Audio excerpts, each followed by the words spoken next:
Good morning, everybody, and welcome to the session today. My name is Samuel Oluwatomi Odunami, and I'm the founder of Eno Trading Academy. I'm a full-time Forex trader. I've traded Forex since 2008. That's about 18 years now. And from time to time, we hold trainings like this to teach people how to trade Forex. So if you may have attended some trainings before where they may be telling you, go and bring 3 people or give us this amount of money, we'll give you this percentage and all those things. We don't do all of that. We are just fully educational. We teach you how to trade, and then we also mentor you to become a professional trader. We have done it with thousands of students, and we have a lot of our students who are doing very well now in the Forex market. And you also have an opportunity to join what we are doing. And uh, I would advise that you try to take down notes as much as you can in this session, because I'm going to go into a lot of details about how the Forex market works and how you can make money from trading Forex. So, the first thing we're going to do today is an introduction to Forex. We're going to look at what the Forex market is. I'm going to be sharing my screen. So let me quickly do that so that we can have a better understanding of this. Okay, so just a minute. Let me share my screen. And I want to confirm that you can all see my screen. Can you all see my screen? If you want to type a response, if you want to respond, please just put it in chat box so that we can be sure that you're following. Okay, because I had to mute everyone because I didn't want people asking questions midway. So you can just post in the chat box and all right.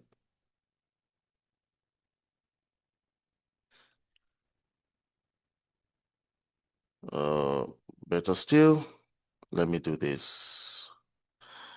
Let me allow you to um, okay, you can see my screen. Good. All right. So let me share again.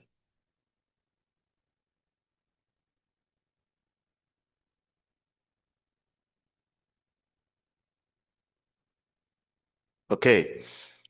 So we're going to look at the word Forex. We're going to try to understand uh, what the Forex market is all about, how the Forex market works, and how we can make profits from trading Forex. All right. So when you look at the word Forex, that's Forex.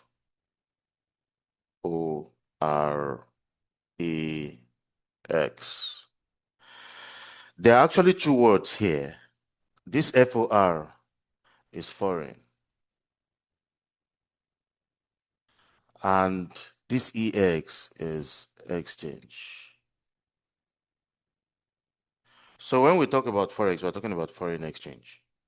Now, the question is, what is foreign exchange? And why do we carry out foreign exchange? Forex is very simple.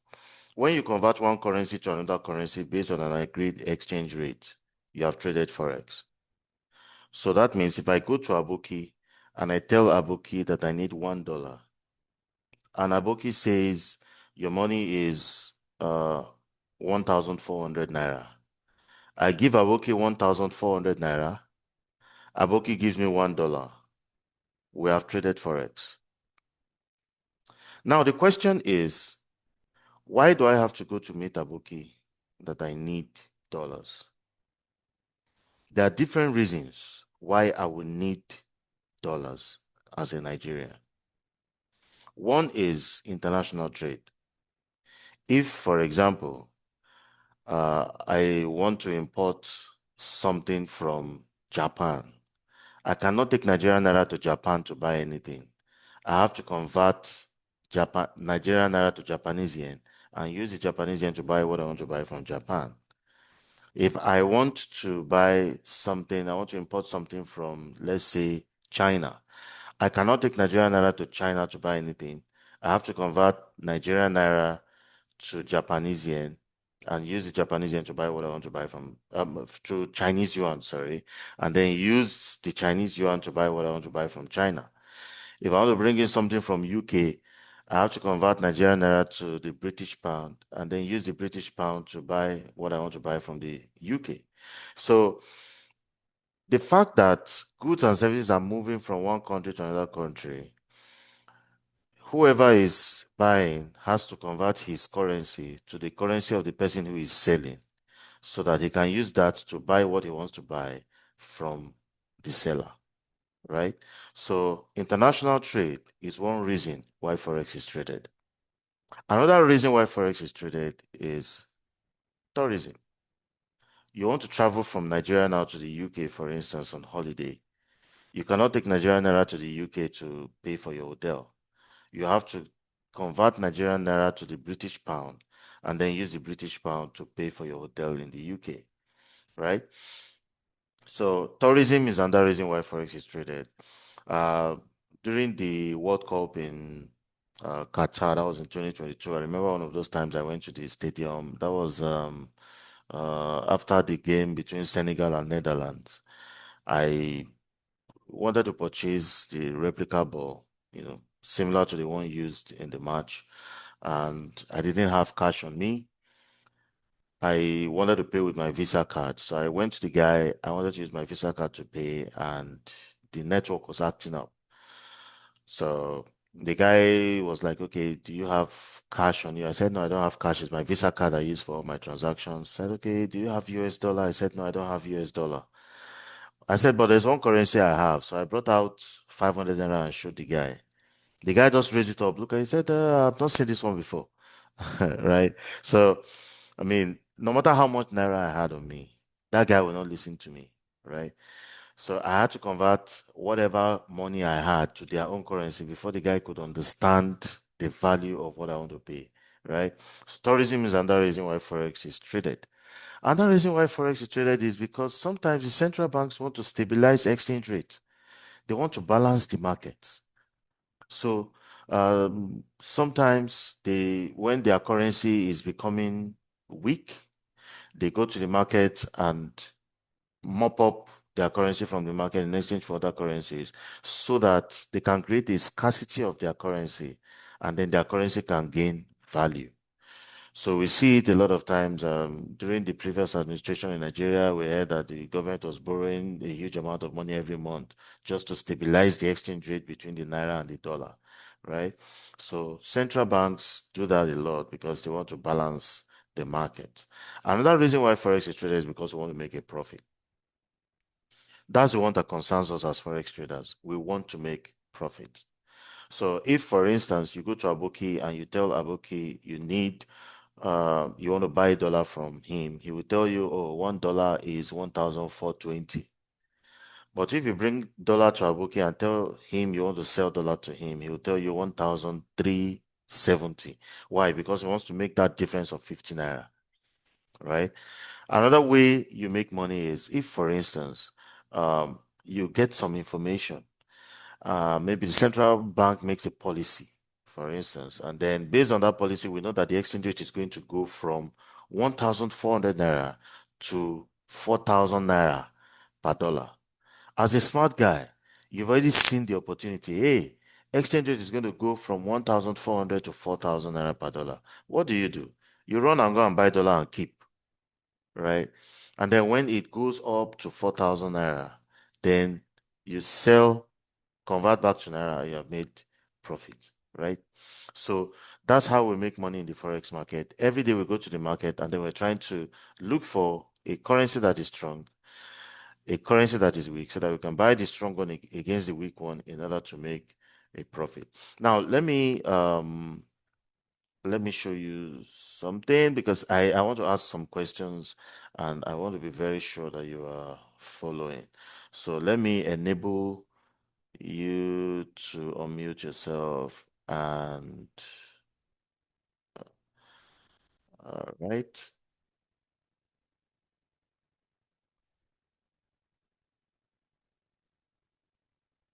Okay, so hold on just a minute.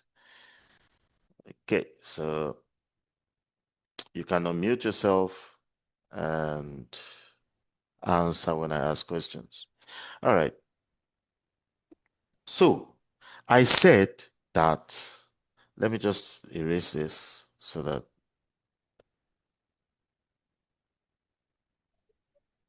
all right. So we said if the dollar goes from 1,400 naira to 4,000 naira per dollar, right? As a smart guy, please, everybody mute yourselves, please. Mute yourselves, please. Oh, no.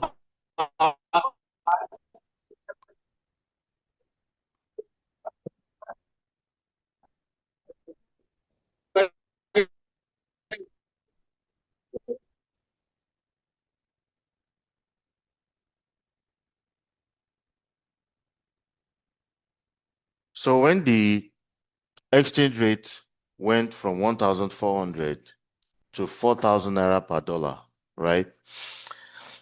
As a smart guy, what do? You go and buy dollar, right? You buy dollar at 1,400, and then when the exchange rate goes up to 4,000 naira per dollar, you now convert back to naira and you have made profit, right? Now, on the way from 1,400 naira to 4,000 naira per dollar, which of the currency was strong? We have US dollar, right? And we have Nigerian naira, right? So on the way from 1,400 naira to 4,000 naira per dollar, which of the currencies was strong? Was it dollar that was strong or naira that was strong? You can unmute yourself and answer. Okay, sir, it is the naira. Which one of them was strong? The naira, sir. Oh, no. It is the dollar. Okay, now the exchange rate was 700 naira before, right? Now it's 1,400. Now going from 700 to 1,400, which one was gaining strength and which one was losing strength? The dollar is gaining strength and the naira is losing strength. Exactly. So the dollar was gaining strength against the naira, right? From 700 naira to 1,400. The dollar was gaining strength against the naira. That means the naira was losing strength, losing value against the dollar, right? Now that's why we are saying naira is weak. The naira is weak, Abi. That's a statement we all make. The naira is so weak. The naira is weak because the exchange rate Yeah. has increased from 700 naira to 1,400 naira per dollar. So that means if the exchange rate increases from 1,400 to 4,000 naira, that means it was the dollar that was gaining strength against the naira, because $1 now becomes 4,000 naira. You have to bring 4,000 naira to get just $1, right? That means the naira lost value along the way, right? So now, every time we go to the forex market, in order to make profit, we are looking for a strong currency and a weak currency. Because on the way from 1,400 to 4,000, the dollar was strong. And what did you do? In order to make profit, you went to buy the strong dollar against the weak naira. So that when the value goes up, right, you will have made profit on the way up. Okay? So every day we go to the forex market, we are looking for a currency that is strong and a currency that is weak, so that we can buy the strong currency against the weak currency in order to make a profit. Right? So that's how we make profit in the forex market. Buy the strong currency against the weak currency in order to make a profit. So all the analysis we do, all the technical analysis, the fundamental analysis is just down to one thing: which currency is strong, which currency is weak, so that we can buy the strong one against the weak one in order to make a profit. All right. So now let's look at a very simple forex transaction. Let's look at a very simple forex transaction. If I go to meet Aboki and tell Aboki that I need let's say $100 $100. Abuki says, I'm going to pay him 140,000 naira because the exchange rate is 1,400, right? So I give Abuki 140,000 naira cash. Abuki gives me $100 cash. It's a very simple transaction, right? Uh, there are some observations we can make from here. First is that I went to meet Abuki that I wanted to buy $100. But in the process of buying $100, I sold 140,000 naira to Abuki, right? Abuki also wanted to sell $100 to me. But in the process of selling $100 to me, Aboki bought 140,000 naira from me. So it's a buying and selling transaction. And you observe that the person who was buying dollar was selling naira. And the person who was selling dollar was buying naira. Right? So there's a law in the Forex market that when you want to trade two currencies against each other, what you do to one currency, you are doing the opposite to the other one. As you are buying dollar, you are selling naira. As you are selling dollar, you are buying naira. So in a market where they only trade dollar and naira, if I walk into that market and say I need dollars, then that means I must give naira in exchange for the dollars that I need. If I walk into that market and say I need naira, then I must give dollars in exchange for the naira that I need. Right? So that means it's a buying and selling transaction. And what you do to one currency, you are doing the opposite to the other one. Another thing we observe is that if I meet Abuki and ask Abuki, how much is dollar today? He says 1,400. How much is pound? He says pound is, let's say, 1,900, for instance. I may meet him tomorrow and ask him, how much is dollar? And I say, dollar is no more 1,400. Dollar is now 1,440. Then how much is pound? He says pound is still 1,900. It's possible to have a scenario like this, where the dollar against the naira will change, but the naira against the pound will not change. Now, this is how it works. If we have the dollar, we have the naira, we have the pound. If something happens and the dollar becomes stronger, it will affect the exchange rate of naira to dollar, right? But nothing concerns pound with exchange rate of naira to dollar. Nothing concerns dollar with exchange rate of naira to pound. Nothing concerns pound with exchange rate of naira to euro. So they are all independent of each other, right? So every currency pair is independent of each other. So you may go to the market and you look at a currency like Euro US dollar, for instance. You look at the currency like Euro US dollar.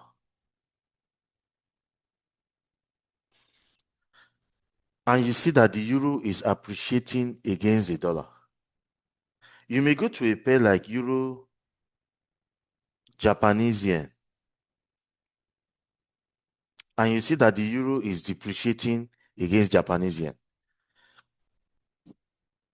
That is because when you see the euro appreciating against the dollar, it may not even necessarily mean that the euro is even strong. It may just be that the dollar is so weak that it now becomes weaker than the euro. So when you look at two of them, you see that the euro is stronger than the dollar.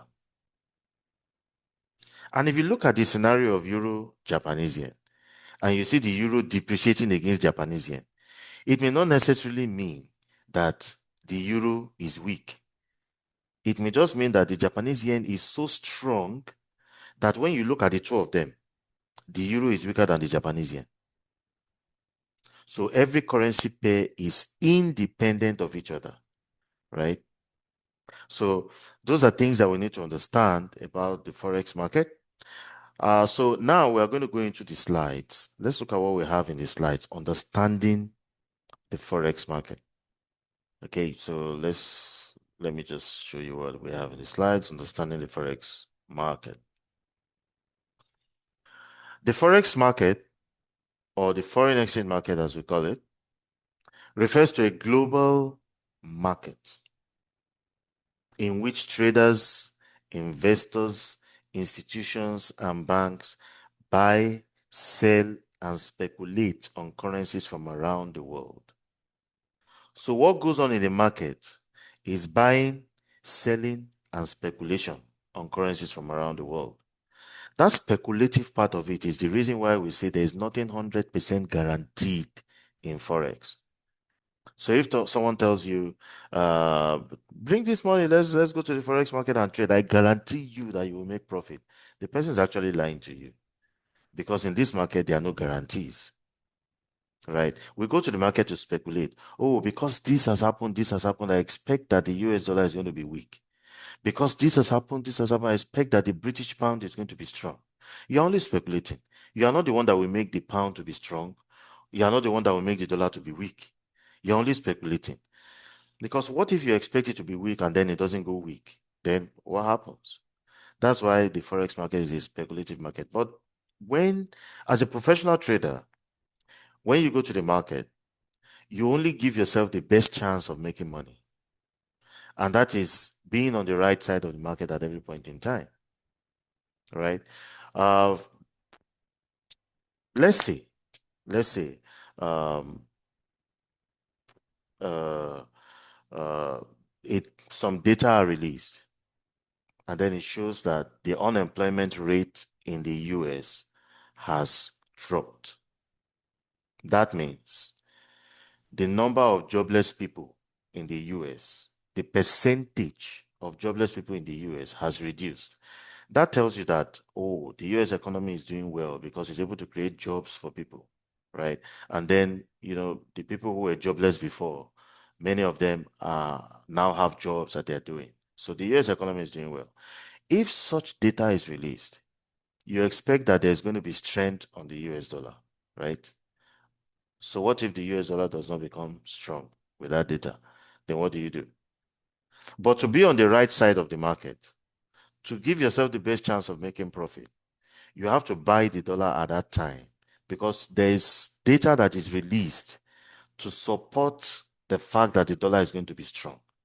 So to be on the right side of the market, you go to the market to buy the dollar. But you are not the one who will make the dollar to be strong.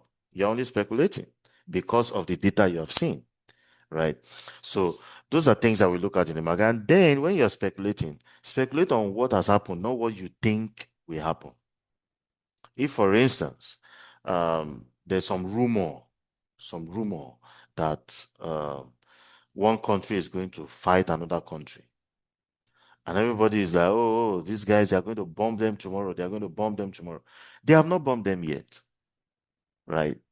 So you cannot make a decision based on the fact that one country has bombed the other country, because no bomb has been dropped yet. But by the time they drop the first bomb, then you know, okay, this thing is actually happening already. Then you can now make a decision on that, right? So when speculating, make sure you speculate on what has happened, not what you think will happen. And then you need to make sure that if you're trading with fundamental analysis, you have to make sure that you have accurate data, sufficient data to support the decision you want to make on a particular currency, right? Trading is conducted 24 hours a day, 5 days a week. Going by Nigerian time, the Forex market opens 10 p.m. on Sunday night and closes 10 p.m. on Friday night, Nigerian time. That's GMT plus one, right? So the market is open 24 hours a day, 5 days a week. From Monday to Friday, there's no time that the market is not open. The market is always open 24 hours a day, 5 days a week, Monday to Friday. The currency market closes on Friday, but the crypto market does not close on Friday. The crypto market is 24/7. It's open even on Saturdays and Sundays, right? The Forex market is the world's largest trading market with a global daily turnover of over $7 trillion. So every single day, at least $7 trillion moves in the Forex market. That makes it the largest market in the world. There's no other market in this world that matches this volume of $7 trillion in a single day. So that gives you the best chance of making money from the forex market, because the bigger the market, the bigger the potential for making profit. So the forex market gives you the best potential, the highest potential to make uh, good profits, because it's a very large market. Okay, so who is a forex broker? A forex broker is an intermediary between you and the market. Just like when you want to trade stocks, your stockbroker is an intermediary between you and the stock market. You cannot walk into a bank like Access Bank now and say, hey, give me Access Bank shares. No. You have to go to your stockbroker. Your stockbroker is the one that will buy the stocks for you from the stock market. So also with the forex market, when you want to trade forex, you have to go through a forex broker to give you access to the forex market. Okay. So what is forex trading? Forex trading is the act of buying or selling currencies. Banks, central banks, corporations, institutional investors, and individual traders like me and you, we go to the market to exchange foreign currency for a variety of reasons, including balancing the markets, facilitating international trade, tourism, or making a profit. These are reasons that we've talked about earlier. Currencies are traded in pairs, and the value of a currency pair is driven by a combination of economic, political, and environmental factors such as wars, natural disasters, and elections. All these things affect the value of a currency, right? So, what is a currency pair? All transactions made on the forex market involve the simultaneous buying and selling of two currencies. Like the one I explained earlier, we talked about naira, Nigerian naira, and then we talk about the US dollar, right? You go to meet Aboki, and then you give Aboki naira, and then Aboki gives you dollars, right? So all transactions made on the forex market involve simultaneous buying and selling. As you are giving him the currency, he's giving you the other currency. Now, let's go back to the whiteboard. Let's go back to the whiteboard, and then I can do some illustrations on base currency and quote currency. So let me just remove this, and then, yeah. So if we look at a pair like this, a currency pair like this, we say the US dollar, Nigerian naira, and we say the price is 1,400 naira per dollar. And let's say we have something like this, euro, US dollar, and we say the price is 1.1400. For instance, it was around that price yesterday. Now, if when we look at these, we see that these are currency pairs: US dollar, Nigerian naira. That means you're trading US dollar against Nigerian naira, and the price is 1,400. Now you observe that one comes first before the other. US dollar comes first before naira. In this one comes first before this one. Now, in a currency pair, when you look at two currencies being traded against each other, we call that a currency pair. Now, in a currency pair, the one that comes first, we call it a base currency. The one that comes first is called the base currency. This one that comes second, we call it the quote currency, or we call it the counter currency. This is called the quote currency or the counter currency. So the base currency comes first, and then the one that comes second, we call it the quote currency or the counter currency. Now we have this figure here. This is called the price. Price. The price is the exchange rate between the two currencies. The exchange rate between US dollar and Nigerian naira is 1,400. The exchange rate between euro and US dollar is 1.1400 approximately, right? So the price is a function of the strength of the base against the quote. How strong is the base currency against the quote currency? That's what gives you the price. When you look at the first one, how strong is the dollar against Nigerian naira? It is 1,400 times stronger than Nigerian naira. When you look at the euro against the US dollar, right? The euro is 1.1400 times stronger than the US dollar. right?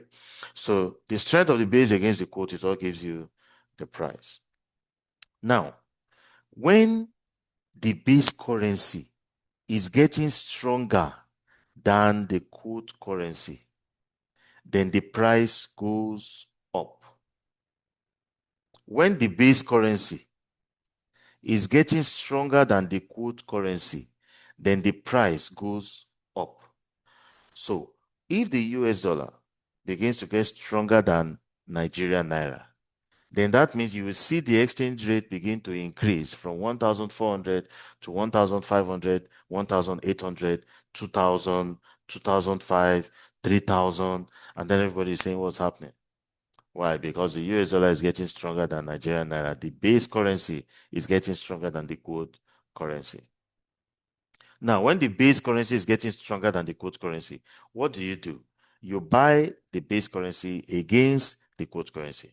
Because in order to make profit in the Forex market, you have to make sure that you are buying the strong currency against the weak currency in order to make a profit. So when the price begins to go up from 1,400, you want to buy it as early as possible, and then you follow it up all the way to 3,000 or 4,000 as the case may be, and then when it gets there, you convert back to Naira, and then you have made a profit, right?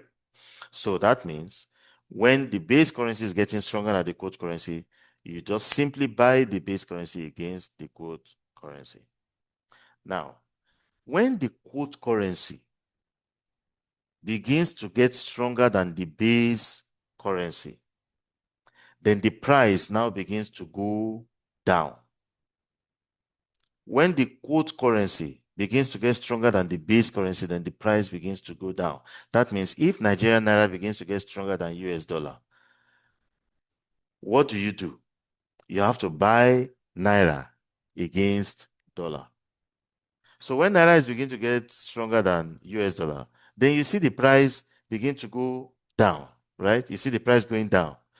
The price will drop to 1,000, drop to 750, drop to 400, drop to 90, like that. Then we say naira is coming back, right? So when the naira is beginning to get stronger than the dollar, then the price begins to go down. And that means you should buy Nigerian naira against US dollar. But there's something about the Forex market. Every decision you are making in the Forex market is made only on the base currency, right? You cannot make a decision on the quote currency. But there's something that helps you to be able to make a decision on the quote currency. We said that when the base currency is getting stronger than the quote currency, Abi, you don't simply go and buy the base currency against the quote currency. But if the quote currency is getting stronger than the base currency, then you want to buy the quote currency. But since you cannot make a decision on the quote currency, you also know that what you do to one currency, you are doing the opposite to the other one. Right? We talked about that earlier. As you are buying one, you are selling the other. As you are selling one, you are buying the other. Right? So that means in order for you to buy Nigerian naira, what you could do in the market is go and sell the US dollar in order to buy Nigerian naira, because what you do to one, you are doing the opposite to the other. As you are selling dollar, you are buying naira. So that means when the price begins to go down, the decision to make is sell. Because as you are selling the base currency, you are buying the quote currency that is strong. Do we understand it? So when the price is going up, the decision to make is buy, because you want to buy the strong base currency against the weak quote currency. When the price is going down, the decision to make is to sell, because you want to sell the base currency in order to buy the strong quote currency. Right? So does anybody have any questions? Do you have any questions so far? Any questions so far? You can just unmute yourself and ask.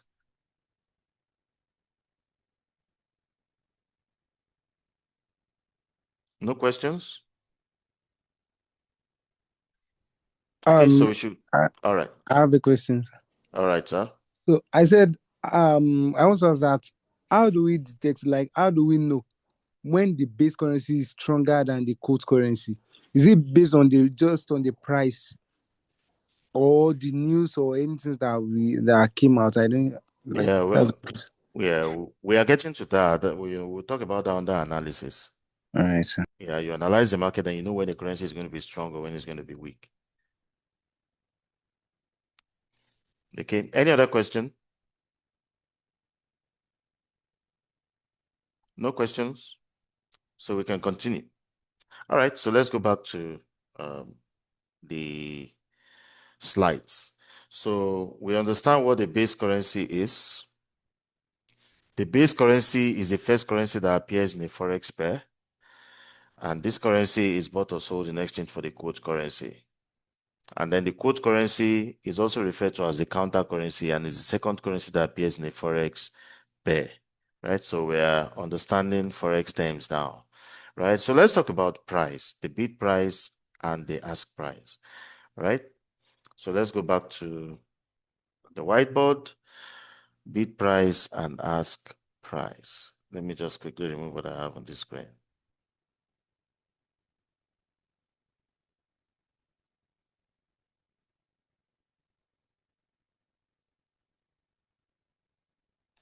Okay.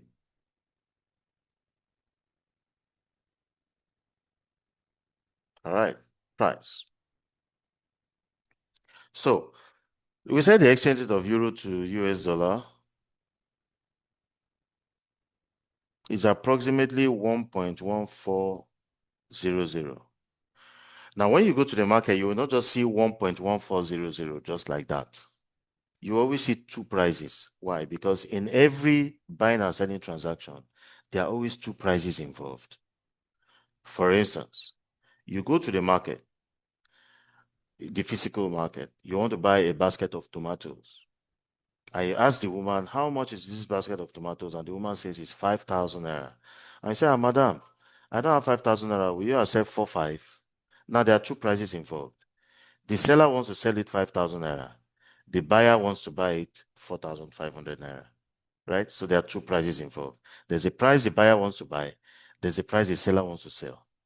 So let's say when you go to the market, you will see something like this: 1.1400 slash, let's say 1.1402.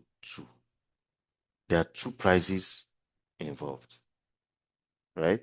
So there's a price the seller wants to sell, there's a price the buyer wants to buy, right? And you know, I'm going to give you an illustration of this.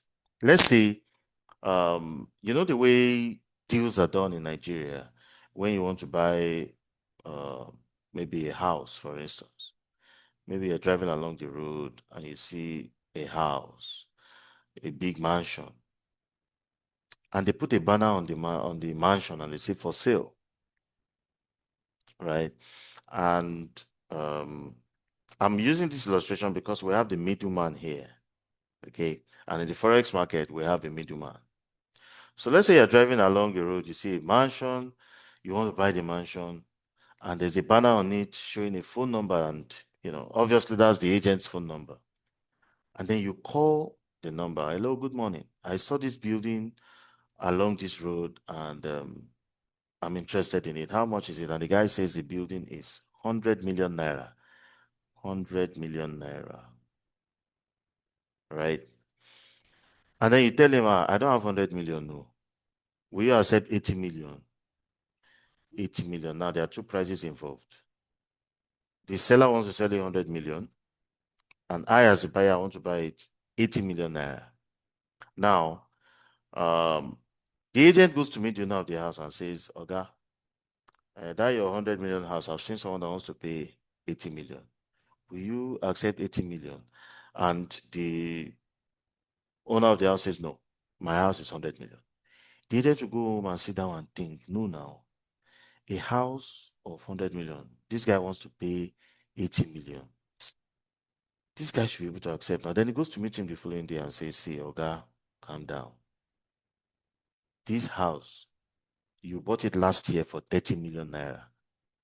If you sell it now for 80 million, you are making a profit of 50 million naira. Okay, there's no money outside, though. Now things are very hard. People don't have money again. You see that this house now, people have been pricing it since 40 million, 50 million. Now you've seen someone that brought 80 million, you better accept this money. And the owner of the house says, well, it's true. I bought it 30 million last year. If I sell it now for 80 million, I'm making a profit of 50 million. Okay, no problem. You can sell it. The agent goes home happy. Then he calls me as a buyer and says, let's meet at, let's say, Protea Hotel, for instance, or, just one of these big hotels. And, everything is posh, everything is beautiful, looking good. And the agent starts talking and says, you see, that house, the truth of the matter is that the real value of that house is 150 million. The owner of the house just wants to sell it 100 million because he wants to travel out. And if he gets the money elsewhere, that house will go back to 150 million. Now, you see, the truth is that that house has an electric fence with theft detector. That if someone is approaching the house with the aim of coming to steal, the fence will detect what is in the mind of the thief and shock the thief from distance. That's the height of security in the house. The house has a standard basketball court, standard lawn tennis court, Olympic-sized swimming pool. There's swimming pool in the master bedroom upstairs. And he's just talking and talking. And I say, come, all these things you mentioned, are you sure the entire says in that house? I mean, see the key here. We can go and look at it. How much did you call it again? He says it's just 100 million.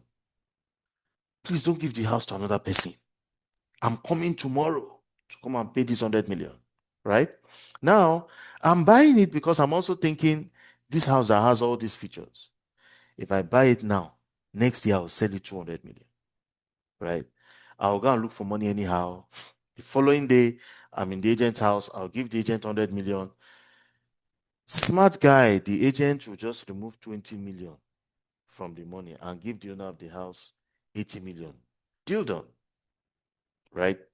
Now, in Forex terms, right, the 100 million the owner of the house wanted to sell that house is called the ask price of the house. It's called the ask price of that house. The 80 million that I said I wanted to pay, we call it the bid price of that house. Now, the agent made a 20 million naira on that deal. We can call that 20 million spread. Spread. Right?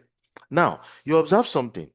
The owner of the house wanted to sell the house at the ask price. Me, I wanted to buy it at the bid price. I'm the buyer. Right? But when the middleman, who is the agent, negotiated with the owner of the house, he wanted to sell it at the ask price, but the middleman negotiated with him to sell it at the bid price. I also, as a buyer, wanted to buy it at the bid price. The middleman negotiated with me and I bought it at the ask price. And he did that because he wanted to make this 20 million naira on the deal. Now, I just use this illustration so that you will understand, where each money goes, right? In the Forex market, it's very different. In the case of the agent, the owner of the house didn't know he had negotiated 80 million with me. I also did not know that he had negotiated 100 million. The owner of the house did not know he had negotiated 100 million with me. I also did not know he had negotiated 80 million with the owner of the house. Right. But in the Forex market, it's different. You will know.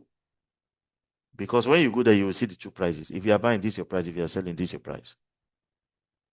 Right. And when the deal goes through, the broker will take the difference between the ask price and the bid price. It's very simple. If you want to know how much your broker is going to make, it's a very simple formula. Just ask price minus bid price equals spread. 100 million minus 80 million equals 20 million, right? So if you want to know how much your broker is going to make, it's very simple. The ask price minus the bid price is what your broker is going to make. So the way the broker works is more like, Oga, you say you want to pay 80 million for this house, right?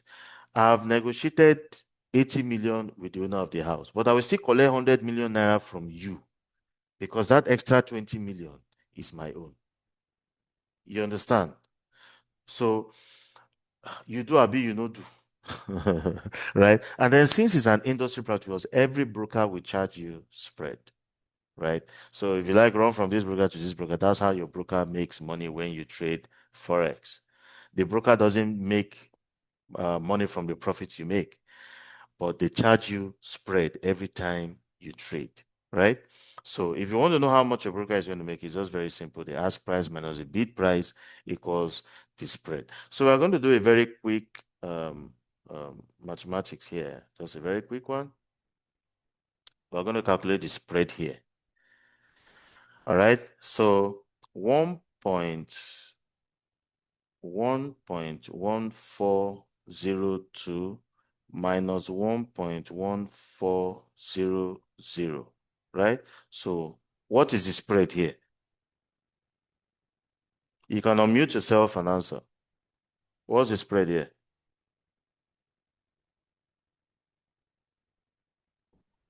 0.0002. Okay, 0.0002. Right, 0.0002. That's the spread, 0.0002. Now you look at this 0.0002 and you're like, hey, this figure is very small. This is so tiny, right? I mean, is this what the brokers are making? Now you see this 0.0002 can be worth hundreds of dollars, can be worth thousands of dollars, right? It's $2. It's not $2. Mm. It can be worth hundreds or thousands of dollars, and it could be worth $2. Now, I'm going to explain the next thing, and then we'll come back to this. Okay, so let me just explain the next concept, and I'm going to come back to this spread. Okay, so let me just erase what I have here.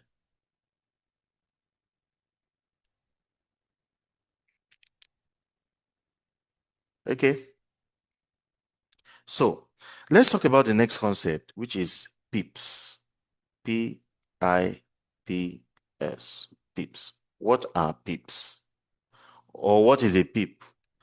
Okay, this is the plural for pip. So pip, and then the plural is pips, where the S is there. Right? What is a pip? A pip is the smallest unit of price change in a currency pair. Let's say we have something like this: 1.1400, 1.1401, 1.1402, 1.1403, 1.1404, 1.1405. Okay, because of the size of my screen, I only write 5. Now, if the price goes from 1.1400 to 1.1401, it has moved 1 pip. If it goes from 1.1401 to 1.1402, it has moved another 1 pip, right? So every small movement in the price is 1 pip, right? So if the price goes from 1.1400, for instance, to 1.1403, how many pips has it moved? 1.1400 to 1.1403, how many pips has it moved?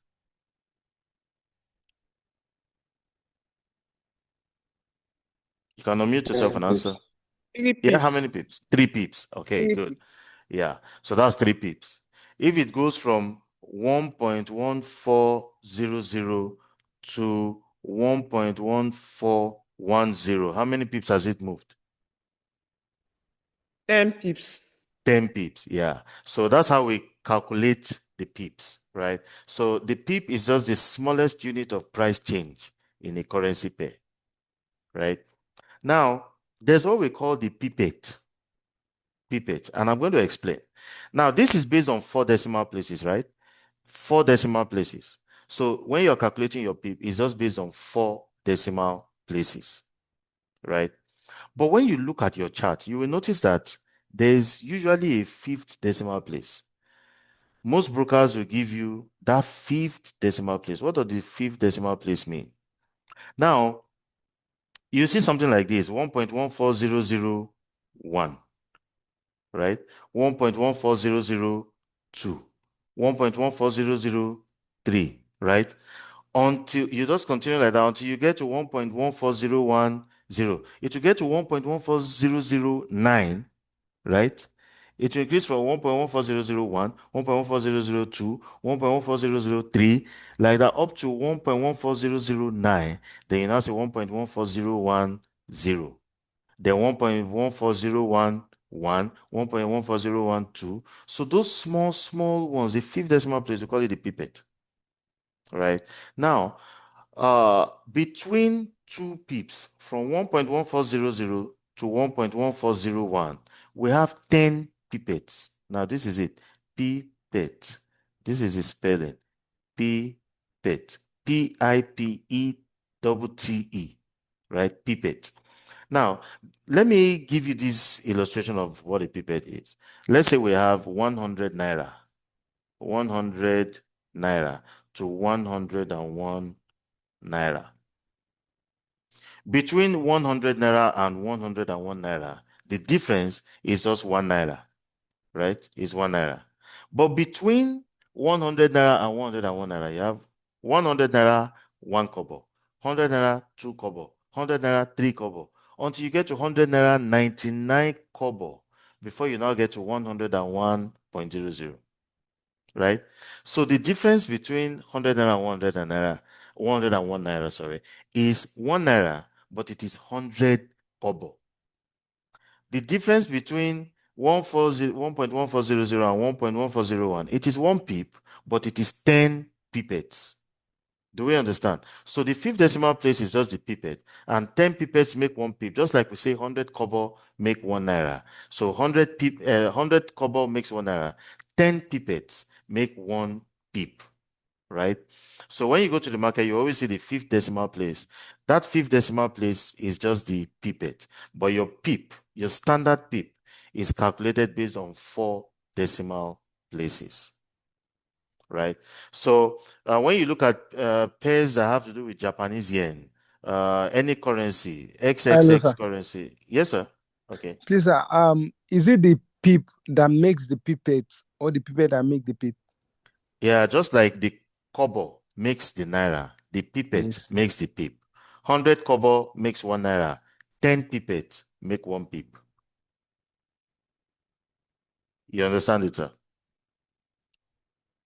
Yes, sir. Yes, sir. All right, sir. So, any currency you are trading against Japanese yen, anything against Japanese yen, is always 2 decimal places. It's 2 decimal places. Anything you trade against Japanese yen is always 2 decimal places. That is the standard pip. The standard pip is 2 decimal places, but you will always see the third decimal place, right? Which is the pipette. So every other currency pair is 4 decimal places for the pip, and then you have the fifth decimal place for the pipette. But against Japanese yen, everything against Japanese yen is 2 decimal places. Then the third decimal place is the pipette, right? So, having understood pips, let's go back to that spread that we had, right? When we're calculating the spread, we said it is 1.1402 minus 1.1400, and we said the spread was 0.0002. Now, how many pips is the spread here?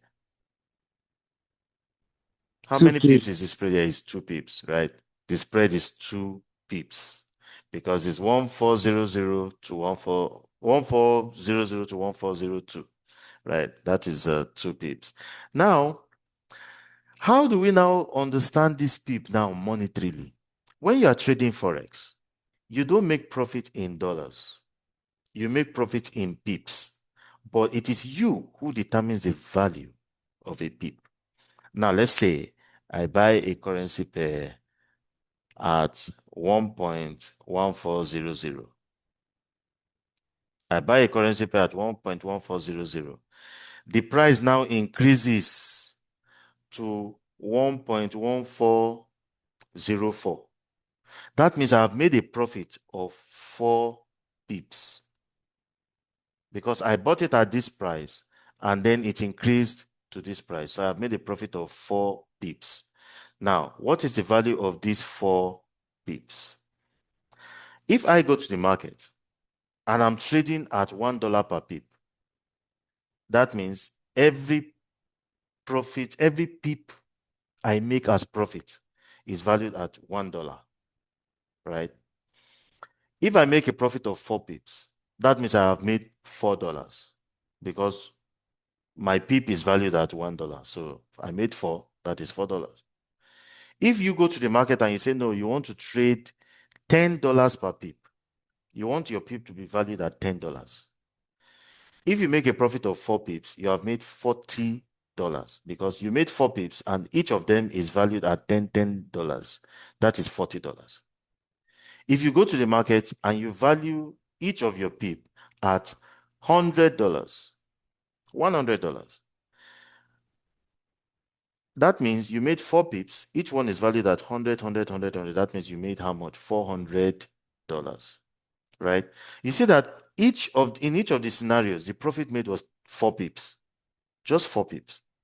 But because of the value of the pip that each person set, the profit is different in dollar terms, right? So me and you can trade. We will both make 100 pips profit, but the monetary value of what we made is different because we valued our pips differently, right? Now, how do you do that? It simply comes down to the volume of currency you trade. How much currency did you trade? And I'm going to show you how that works, right, in the next topic, right? So we understand what the pip is. We understand the pipette as well. Now, let's see what we have here. We've understood the bid price and the ask price. We understand that the ask price is the price the seller wants to sell. The bid price is the price the buyer wants to buy. And the spread is the difference between the ask price and the bid price. So ask price minus bid price gives you the spread. And then we also talked about pip.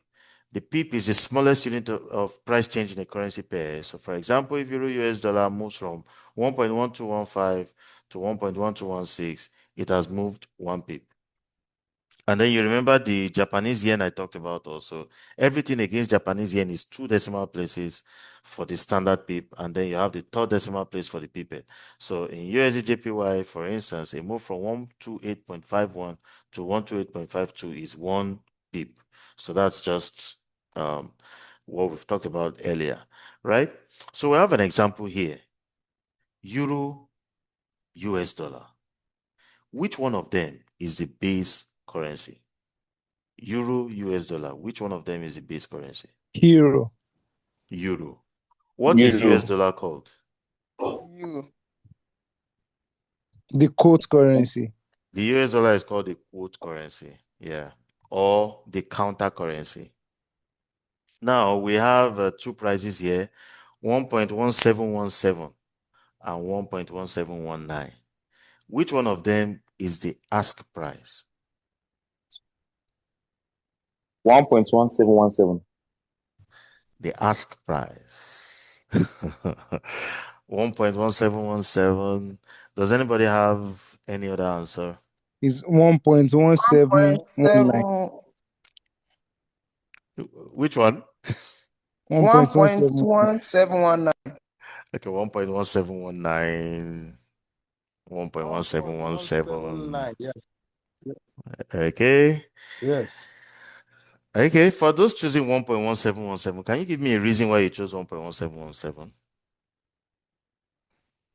Okay, as for me, I'm seeing the 1.79 as it's higher from my own calculation based on the market that Okay. the seller will have to hike his price a bit so you negotiate bringing it down. I don't know if I'm correct. Nice, nice. You're very correct. Yeah, that is it. The seller's price is always higher than the buyer's price. In every business transaction, the price the seller wants to sell is always higher than the price the buyer wants to buy. So 1.1719 is the ask price because that is the higher one. And 1.1717 is the bid price because it is the lower one. Then what is the spread here? How many pips is the spread? 2 pips. 2 pips, exactly. 2 2 pips. pips. Yeah. So the base currency is euro, the quote currency is US dollar, ask price is 1.1719, bid price 1.1717, and the spread is 0.0002, which is 2 pips. All right. So let's go on. Let's talk about lot. The lot. Now, you remember that I told you that when you want to trade, the volume of currency you trade is what determines the value of every pip that you make as profit or as loss. Because I know some people will be thinking, if I cash this market, I will be trading $1,000 per pip. So if I trade $1,000 per pip, if I make 10 pips a day, that's $10,000 per day. Wow. That's 14 million naira every day. So that means if I trade 5 times a week, I'll make 70 million. If I make 70 million per week and I trade for 4 weeks, that will be 280 million in 1 month. That means in 3 months, I can do, you know the way we like to calculate. If you go to the market, you trade $1,000 per pip. If you make a profit of 10 pips, you have made $10,000. Nobody disputes that. But if the market decides to go against you by 10 pips, you have lost $10,000. So choose your choose, right? Before you take the risk, know what you are going into, right? So a lot of times, I always advise my students, the lower the better. That's what will keep you long in this market, right? But of course, there's sometimes you want to go aggressive. But as a beginner, it's always good to start conservatively, understand the market before you can take some aggressive moves, right? So let's understand this. We said the volume of currency you trade is what determines the volume of profit that you make per pip. Now, let's look at this very quickly. We all know how the stock market works. We know how the stock market works. Let's say, for instance, you go to the stock market and you buy maybe GTB shares. You buy GTB shares. Maybe the reason why you bought it is because you got some information, and based on the information you have, you know that it's going to increase from 100 naira per share to 200 naira per share, right? Then you call your friends and you're like, guys, let's buy these stocks. Let's buy these stocks, okay? Now, some of them are skeptical. Some of them believe in it. Now, for the skeptical one, someone goes to the market and let's say he just buys 1 share at 1,000, at 100 naira, sorry, 100 naira per share. He just buys only 1 share, right? The share value now increased to 200 naira. How much has he made? Profit is 100 naira, B. Because he bought only 1 share. The share value increased from 100 naira to 200 naira. So because he bought 1 share, he made only 100 naira. Now, another guy believed more in it and decided to buy 1,000 shares. He now bought 1,000 shares. That would be 100,000 naira, B. And the share value increased to 200 naira. So that means his shares were now worth 200K. How much did he make? He made 100K 100K. profit. If another person says, man, I need to buy more. I need to buy more. I believe in this. And then he goes to buy, let's say, 10,000 shares at 1 million naira. The share value increased to 200 naira. That means his money now increased to 2 million naira. How much did he make? He made 1 million naira profit. Now you see that all that the share price needed to do was to increase from 100 naira to 200 naira. Whatever anybody made was based on how many shares did you buy when it was 100 naira before it increased to 200 naira. So it works the same way with currency. If you buy a currency pair at 1.1400, the price increases to 1.1450. You have made a profit of 50 pips. But now, what determines the monetary value of the 50 pips is how much currency did you buy at 1.1400 before it increased to 1.1450, right? So we're going to look at how that works, right? Under the concept of lots, right? So let me just remove this. Please, everybody, stay muted. Mute yourself so that we don't have much noise coming into the audio. Okay, so I like to use foodstuff when I'm illustrating this, right? They sell rice in the market. In every food market, of course, in Nigeria, the most popular thing you meet in the market is rice. Now, what is the standard unit for measuring rice? What's the international standard unit for measuring rice? That should be the bag, right? Bags. And one bag of rice is 50 kg of rice. So one bag of rice is simply 50 kg of rice, right?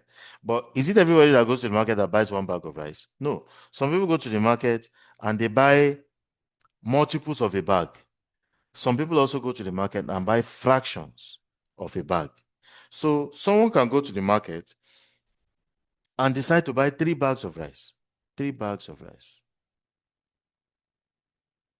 If he buys 3 bags of rice, how many kg of rice did he buy? 150 kg of rice. Right? If someone goes to the market and decides to buy 5 bags of rice, the person has simply bought 250 kg of rice. You can also buy fractions of a bag. Let's say someone goes to the market and buys half bag of rice. Half bag of rice is 0.5 bags of rice, right? That is 25 kg of rice. Someone can decide to go to the market and buy 1/4 of a bag, that's 0.25 bags of rice, and that is 12.5 kg of rice. Someone can decide to go and buy 1/10 of a bag, which is 0.1 bags of rice, and that is 5 kg of rice. So in a market where they sell rice and they measure it in kg rather than in cup or in what else do they use? Paint, bucket, or what have you, right? In that market, you can actually walk into that market and buy any quantity of rice you want in kg. You can say, give me 0.01 bag of rice. 0.01 bag of rice is 0.5 kg because one bag is 50 kg, right? So 0.01 bag of rice is 0.5 kg. So any quantity of rice you want, you can actually get, going by the fact that one bag is 50 kg. If you want to buy 10 bags of rice, they'll measure it for you, it's 500 kg, right? So any quantity of rice you want, you can buy in a market where they sell rice in kg. Now, let's bring this to the currency market. In the currency market, the standard unit for measuring currency is lot, right? Is a lot. And one lot is 100,000 units of a currency. Just like we say, one bag of rice is 50 kg. One lot of currency is 100,000 units of a currency. But not everybody who goes to the market buys one lot. Some people go to the market and buy, let's say 3 lots, for instance. 3 lots. 3 lots is 300,000 units. Let's say someone goes to the market and decides to buy 5 lots. 5 lots is 500,000 units, right? You can also buy fractions of a lot. Let's say you go and buy 0.5 lots. That is 50,000 units, right? Let's say you go and buy 1/4 of a lot, which is 0.25 lots. That is 25,000 units. Let's say you go and buy 1/10 of a lot, which is 0.1 lot. That is 10,000 units. So when you go to the market, you can actually buy any quantity of currency you want, right? But now there's a standard in the market, right? That when you trade one lot, your pip is valued at $10. Your pip is valued at $10. That means if you go to the market and you trade and you make a profit of, let's say, 100 pips profit, right? What is the value of this 100 pips? Because the volume of currency you traded was one lot, every pip is valued at $10. So you simply made 100 times 10, which is $1,000 profit. If you trade 3 lots, if one lot is giving us $10, 3 lots is giving us how much? $30 per pip. $30 per pip. Every pip is valued at $30. So if you go to the market and you make a profit of 100 pips, and what you traded was 3 lots, then your profit is $30 per pip times the 100 pips you made, which is how much? $3,000. If you trade 5 lots, 5 lots is $50 per pip, right? And that will give you $5,000. If you trade 0.5 lots, if one lot is 10, 0.5 lot is half of 10, right? That is $5 per pip. If you trade $5 per pip, which is 0.5 lots, and then you make a profit of 100 pips, how much have you made? $500. 0.25 lots, right, is half of this, which is $2.5 per pip. So if you make $2.5 per pip and then you made 100 pips, that is $250, right? And then 0.1 lot is 1/10 of this, so that means it will give you $1 per pip. $1 per pip. So if you trade 0.1 lot, which is $1 per pip, and you made 100 pips, that means you make $100, right? So do we understand this? Does everybody understand this, right? So when you trade one lot, right? One lot gives you $10 per pip. When you trade one lot of currency, every pip you make or lose is valued at $10, right? Now, there is a mathematical relationship between the number of lots you are trading and the value of every pip that you make, right? Now, one lot, we say it gives us $10 per pip, right? Let me just erase what we have on the right here.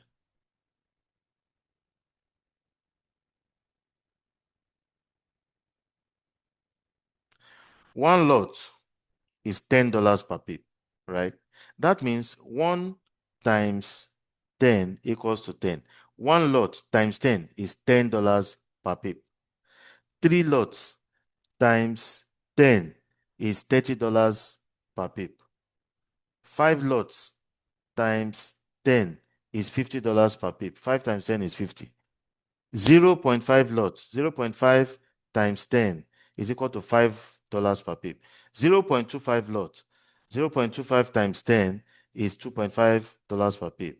0.1 lot, 0.1 times 10 is $1 per pip, right? So that means if you want to trade a particular number of lots, right, you multiply that by 10, then you know the value of every pip you make when you use that lot size to trade, right?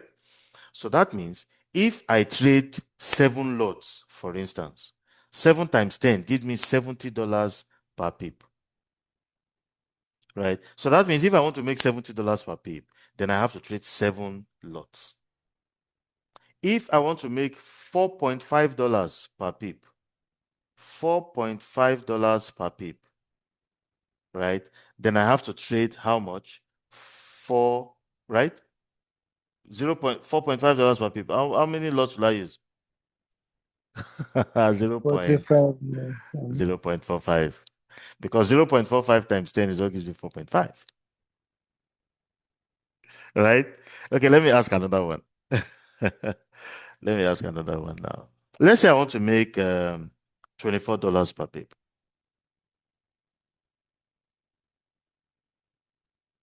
How many lots will I trade? 0.24. Exactly 0.24. Because 0.24 times 10 is what will give you $24 per pip. Right? Let's say I want to make $72 per pip. How many lots will I trade? 0.72. 0.72. $72. Sorry, we made a mistake here with this calculation. This is not Exactly. 0.24. Yes. This is 2.4. Yeah. Yes, Yes. that's Yes. Yes. Yes. This is 2.4. Yes. 2.4 times 10 is all give us 24. Yeah. So if I want to make $72 per pip, then I know. how many lots will I trade? That would be 7.2 lots, right? 7.2 lots, right? So the number of lots you are trading times 10 is the value of every pip that you make. So when you go to the market, your broker is not going to ask you how much you want to make per pip. 7.2. Yeah, Yeah. 7.2 lots. Yeah. Your broker will not ask you how much you want to make per pip. What they will ask you is what volume do you want to trade? And volume is in lots, right? So if you go there and you put 2, for instance, you want to make $2 per pip, you now go there and put 2. Okay, you have simply done $20 per pip. Right? So you have to be very careful when you're doing that. Okay. 0.2 lots is what will give you $2 per pip. If I want to make $1.4 per pip, let's say I want to make $1.4 per pip. $1.4 per pip. How many lots will I trade? If I want to make $1.4 per pip, how many lots will I trade? 0.14. 0. Exactly Point, 0.14. 0.14. Yeah, 0.14 lots is what will give me $1.4 per pip. So now you know how the number of lots you trade, the volume of currency you trade determines the value of profit that you make or lose, right? Yeah. Yeah. Now I'm going to ask you one question now. I'm going to ask one practical question. Let's say I want to trade GBP USD. Let's say I go to GBP USD. GBP, oh no, let me just make my writing a bit smaller so I can contain it. GBP USD, right? And then the price is, let's say, at 1 point, let me see, where did it close yesterday? Where's my GU? Let me see what price it closed yesterday.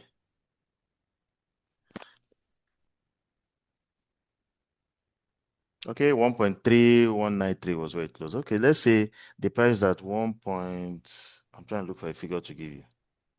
Let's say the price at 1.3190, right? And I can see that the price is going to go up to 1.3200. And I want to make a profit of $250 on this move. How many lots will I trade? If I go on GBP USD, the price is at 1.3190. And based on my analysis, the price should get to 1.3200. And I want to make $250 on the move. How many lots will I trade? 25. 0.50. Yeah, how many lots? 50 pips. How many lots will I trade? Lots. Okay, 25 lots. 0.50. Okay, 0.50. 25 lots. Okay, 25 lots. Yes, any other question? Any other answer? 2.5 multiplied by. Two. Okay, No, that would be 25 lots. 25 lots. Okay, how many lots? 25 lots. 25. 25 lots. Okay, any other answer?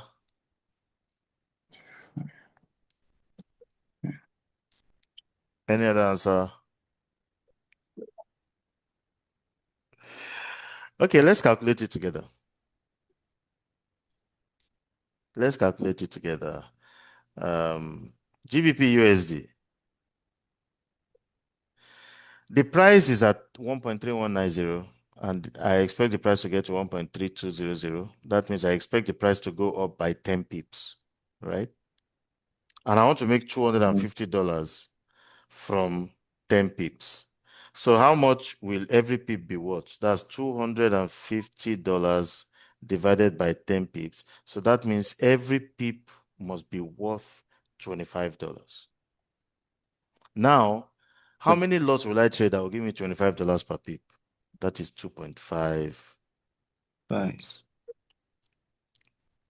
Do we understand? 2.5 lots times 10 gives you $25 per pip. And when you make 10 of that, that's $250. Right? So this is just how the volume of currency you trade determines the value of the profit that you make or lose in trading. I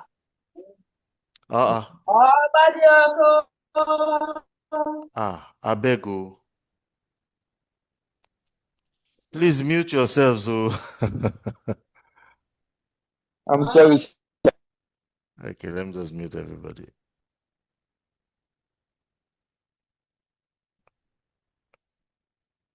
Okay.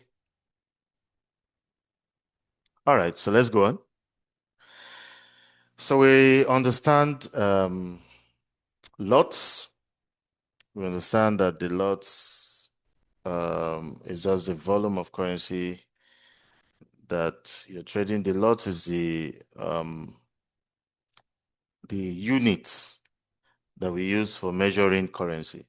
Okay, and then we understand that when you trade one lot, your pip is valued at $10, and then you can make multiples of that, and then you can also make fractions of that. Okay, so let's go on.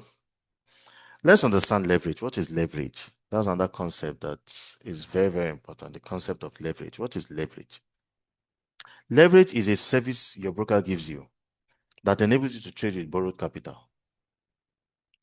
Right? We're talking about one lot, 10 lots, 100 lots, lot. How many people can actually afford one lot? One lot is $100,000, right?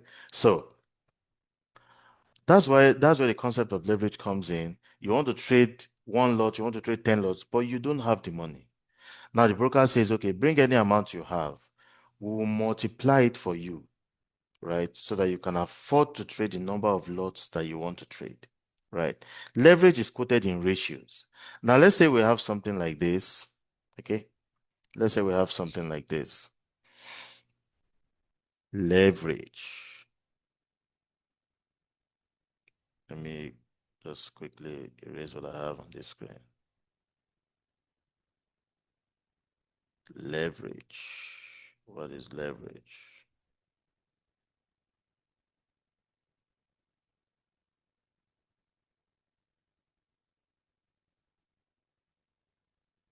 Okay, leverage quoted in ratios. Let's say we have something like this 1:500.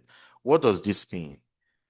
That means that any money you put in your Forex account, your broker will multiply it for you times 500. Right? Let's say you now go and put $200 in your Forex account. Your broker now multiplies it for you times 500. 200 times 500 is how much? 100,000. That means you have access to one lot.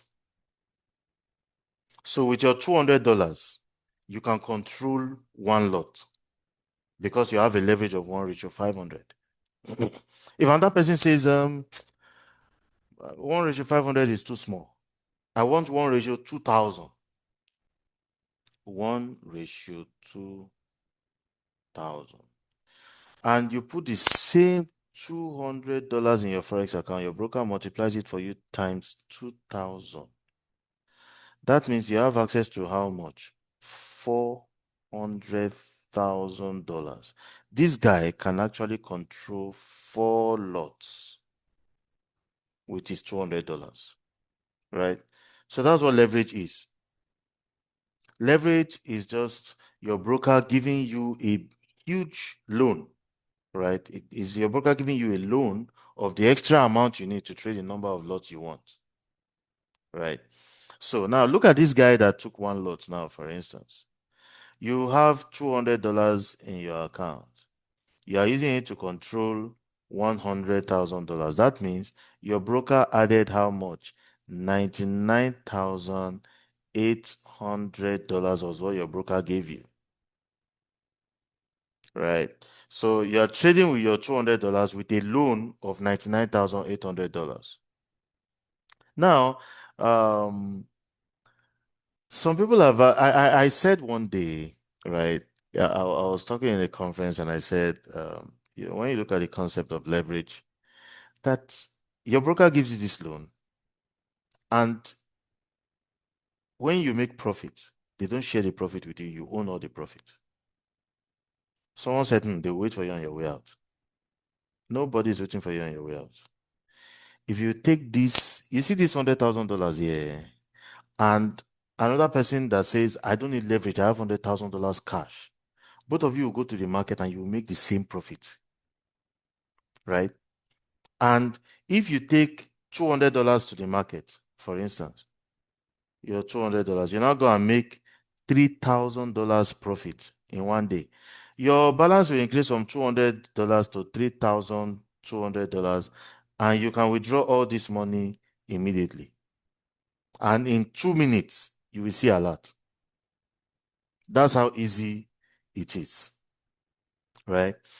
So a lot of people, when they hear this, they think it's too good to be true. How can somebody just give me a loan and just leave me alone?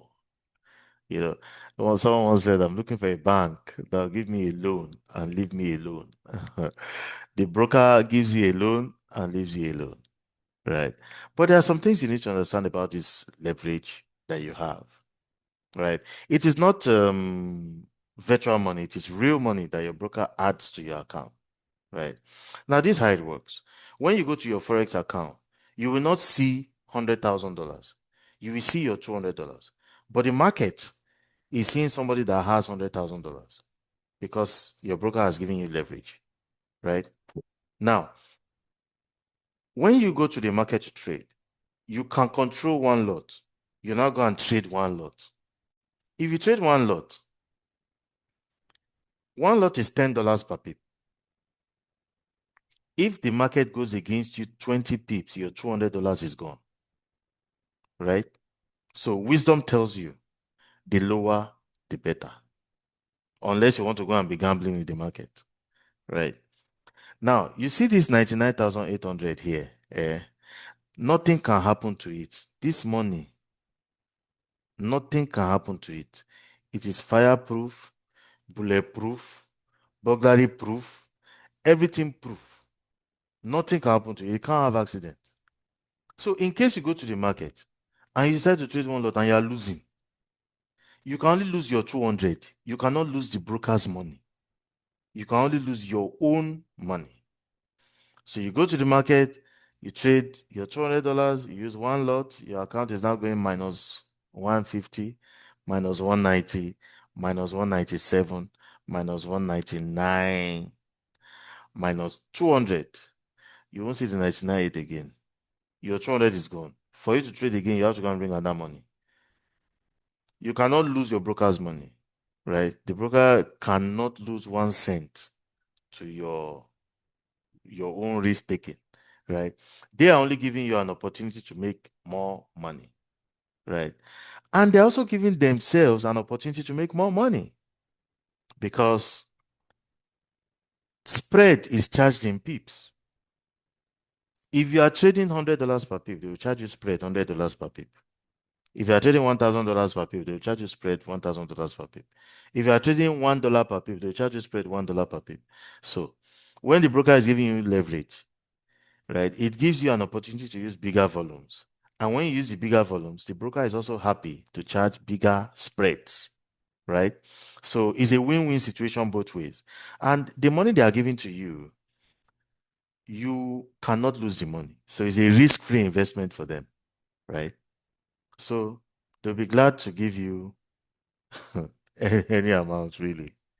You know, they have liquidity providers who actually control these things. So, I mean, when you want leverage, they give you leverage and you trade, you make profit, and both parties are happy.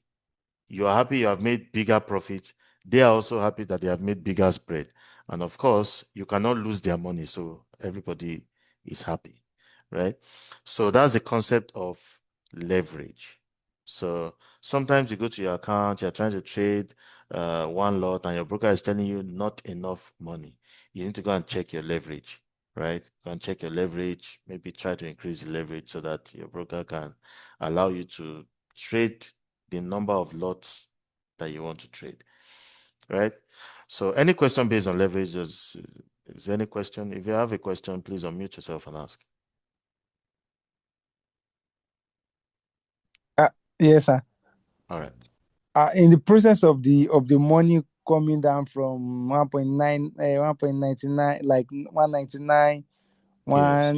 200, in the process of coming down, can Yes. you cash out the money immediately before Oh, the money yes. runs out finished? Oh, yeah. You can close the trade. If you go into a trade and you see you're losing, you can actually cut it off.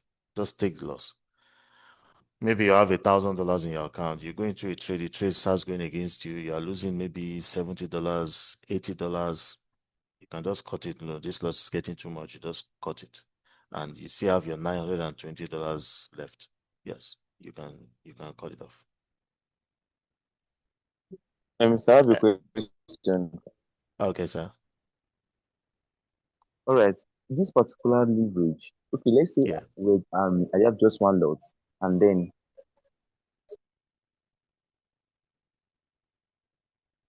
Oh, your network. Oh, oh. Probably your network. We can't hear you.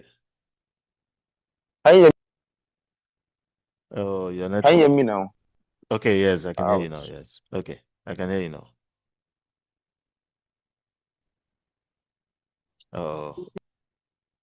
Oh, it's breaking. It's breaking. It's breaking. Okay, what you can do is you can type your question in the chat box. You can type your question in the chat box, and then maybe after the training, I'll just go to the chat box and answer your questions. We can't hear you at all. Okay, so let's go on. Uh-oh. Hello, sir. Okay, okay. What I just want to say is recently I opened a trading account and those broker told me they gave me a leverage to trade $1,000 using $100. I will deposit $100, then I will have the ability to trade $1,000. And when I was trading, I opened a lot of 0.05 three times, and the trading was going in opposite side. Pum. Okay. I just see my trade didn't hit the stop loss, and I just see that the money just vanished. I was like, what happened? Then I went to chat their support Support, immediately. yes. That what happened? Like they just told me I've lost my spread. I've been like, so now I'm just understanding all this concept, how it works. Yeah, the lot size used was huge. So 0.05 in three places is 0.05 in three places is 0.15. And that's huge for $100 account. 0.15, if you lose 40, if you lose 45 pips, is it 45? Or how many? That account is gone. Because you're trading 0.15, that is $1.5 per pip. Okay, $1.5 per pip. Yeah, is okay. $1.5 per pip is okay. Though it's a bit aggressive. $1.5 per pip is aggressive. But if you lose 60 pips, you'll be losing $90. That will be 66 pips, and the account is gone. Yeah, if you lose 66 pips, your account is gone. So, wow. Okay, that's a learning is a learning experience. So at least you've learned something about that. Now you know the reason why that happens. So next time you won't go and use 0.15. And I'm sure it's gold you traded for it to have given you that kind of right? Was it gold? Yes, sir. Yes, sir. Yeah, gold moves very fast. No, it has gone 100 pips, 200 pips. So currency pairs may not be that volatile, but gold is Yes. very volatile. Yes. So you need to be Hello, very sir. Can you hear careful. me now? Yes, I can hear you now. All right. Let's Okay. say I take a leverage, and then Yeah. after taking that leverage, then doing Yeah. my trading, and then they give me an interest, or I get an interest in that particular trading. My question now is That that, means you made is that profit, right? yes, I made the profit, Okay. yes. Okay. So Okay. my question now is that profit just going to be on the amount that I put, or is going to be on the amount plus the leverage? Do you get my question? Yeah, I understand you. Yeah, The so that's my profit, question. All right. yeah, the profit is only going to be on the amount you have made, right? It's going to be on the amount you have made. Now, if you have made if let's say you put $100, right, and you make a profit of $50, right, that means you have made $50 profit. That means your money is now $150. If your leverage is 1:500, right, and when you put the $100, it was multiplied times 500. Now you're having $150, right? What you have access to now is 150 times 500. Whatever amount you have in that account times 500. That is your leverage. You understand? Hope it's Yes, pleasant. yes, Yes. yes. So, yeah. All right. So let's go on. We've understood leverage. So let's go on. Let's talk about swap rate. Swap rate is called premium or cost of carry. It's just a charge for holding your account overnight. If you open a trade today, you close it tomorrow, they charge you a swap rate. Sometimes swap rate is positive, sometimes it's negative, depending on the pair you are trading, right? So once it's costing a broker for holding your trade overnight, your broker charges you a swap rate for holding the trade overnight. But well, some brokers now don't charge you swap. A broker like Xness, or they don't charge you swap. You can hold a trade for months, and they won't charge you any swap for holding a trade that long. So if you're trading trading some currency pairs, they'll tell you swap free, right? They don't charge you swap for holding it for a long period of time. So that is swap rate. It's called premium or cost of carry. It's just a charge for holding your trade overnight. Um, let's talk about equity. What is equity? Equity is the value of your investment as at the time you are checking that investment. For instance, you maybe go to an investment company and you tell them, look, I want to invest this 1 million naira. You give them 1 million naira. After 1 week, you come back and check. What's the value of my investment now? They say is 1.2 million. That means you're having a profit of 200,000. You can't say you have made 200,000 because you've not collected your money. If you now decide, okay, let me hold it till next week and see if it will double. Next week you come back, what's the value now? They say it's now 700,000. You can't cry and say you have lost 300,000 because you've not collected your money. If you leave it for maybe 1 week, you come back again. What's the value now? They say 1.8 million. You now say, hey, give me my money. At that point where you say, give me my money, that's why you can say you have made a profit of 800,000 on your 1 million, right? So every time you go to check, you see 1.2 million. 1.2 million is your equity. That is your investment plus unrealized profit on that money.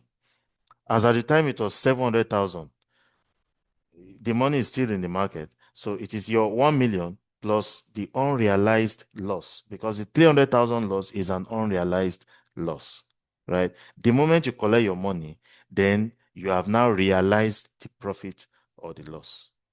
So when you go to your Forex account, you put maybe $10,000 in your Forex account, you open a trade, and you're seeing profit of $4,000. You cannot say, oh, $4,000 running. Then you leave your system, you say, I'm coming. You now go to Hisense office or one electronics company like that. You put your hands in your pocket and you're like, how many inches is that TV? And they tell you the TV is 200 inches. So if I buy this thing to cover one side of my sitting room, how much is it? Say it's 3 million naira. Say, give me two. Give me two. The other eight, you come back to the house and you say, put one here, put one here. And then you come back to your system and you're seeing 0.00. Well, as at the time you saw $4,000 running, you didn't close the trade. You didn't take your profit from the market, right? So it's always good, right? That's what I teach my students. Whenever you see reasonable profit, close that trade. Don't always think it will continue going that way, because the market conditions can change. So whenever you see reasonable profit, it's a wise thing to just close your trade and bank your profits. I mean, you're trading $10,000, you say you're seeing a profit of $4,000. That's about 40% of your money. Okay, close that thing, right? So equity is just your initial investment plus any unrealized profit or unrealized loss on open positions. Now, we said that at every point in time, for you to make profit, make sure that you are buying the strong currency against the weak currency in order to make profit. How do you know when a currency is going to be strong or when a currency is going to be weak? That brings us to analysis. There are two ways to analyze the market. We have fundamental analysis and we have technical analysis. Fundamental analysis is a trading strategy that is based on the economic condition of a country that the currency represents. You're just looking at the economic condition of a country, and that's what you use to determine how you want to approach their currency. And when we are talking about the economic condition of the country, what makes you know the economic condition of that country is the data that are coming from that country. For instance, the country, I mean, there are so many information that are released virtually every day. You see information like unemployment rate of a country. You see information like the GDP growth of the country.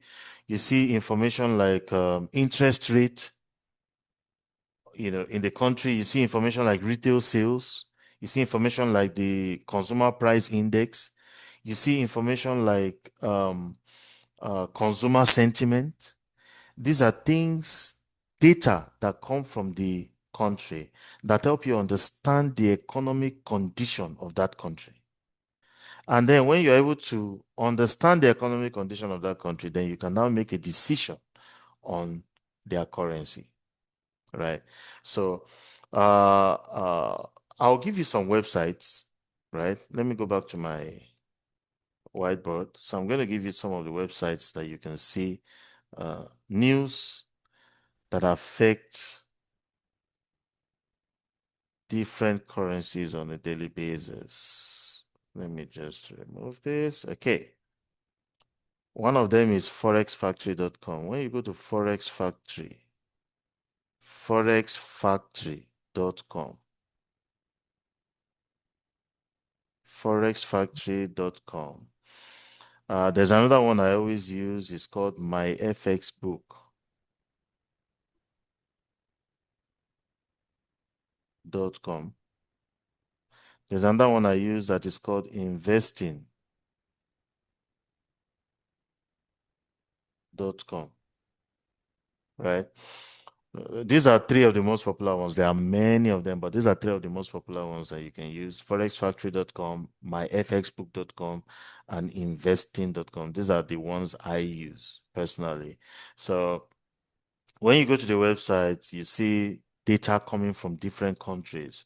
You see the data that came the last time. You see the forecast, which is what the market is expecting this time that the data is approaching. That we're expecting the data, the time is approaching for us to receive the data.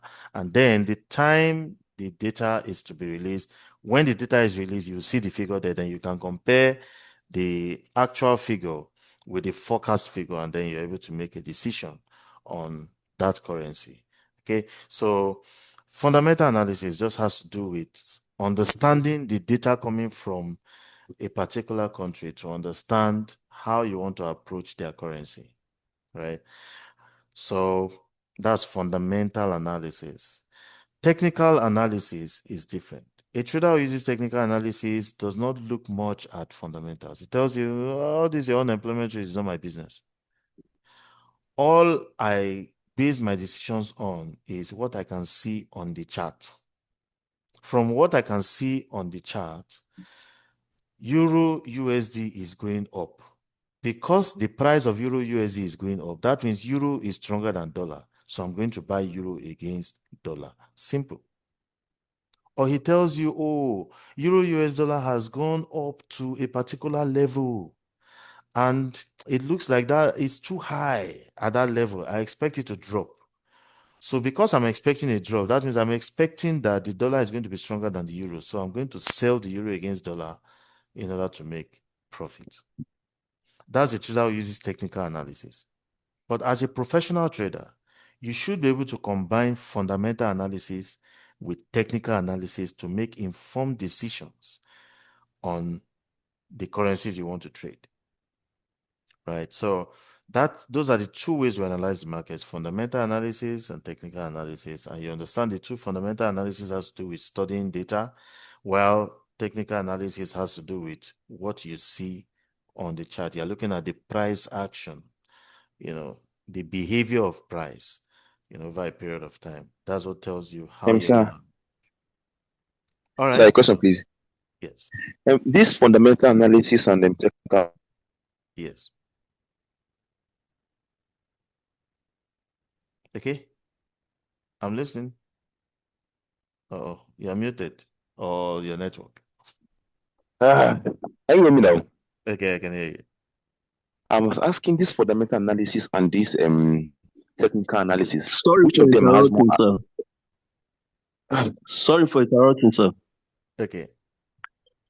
I was having a network breakdown as at the time you shared those websites that we can go to see the currency, like the factory, the forest factory, and the rest, those three. Okay. But the network went bad. I don't know if you said something at that period from that time to this time that I don't know. Please, I would like you to Okay, enlighten me a no. little from that No. place where you said the website.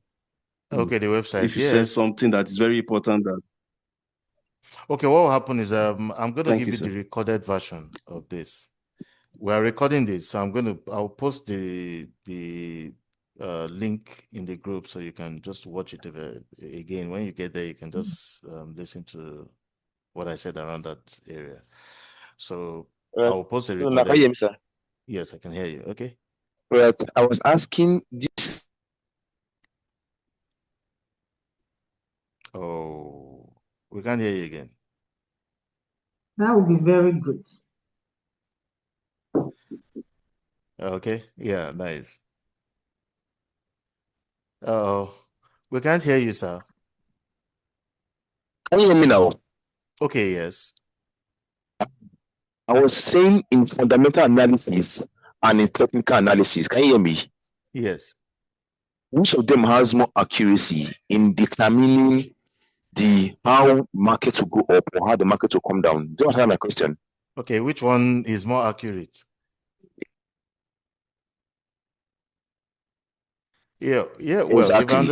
if I understand your question, okay, yeah, exactly. Okay, which one is more accurate? Now, the thing is, you can't I'm say sorry. one is more accurate than the other, right?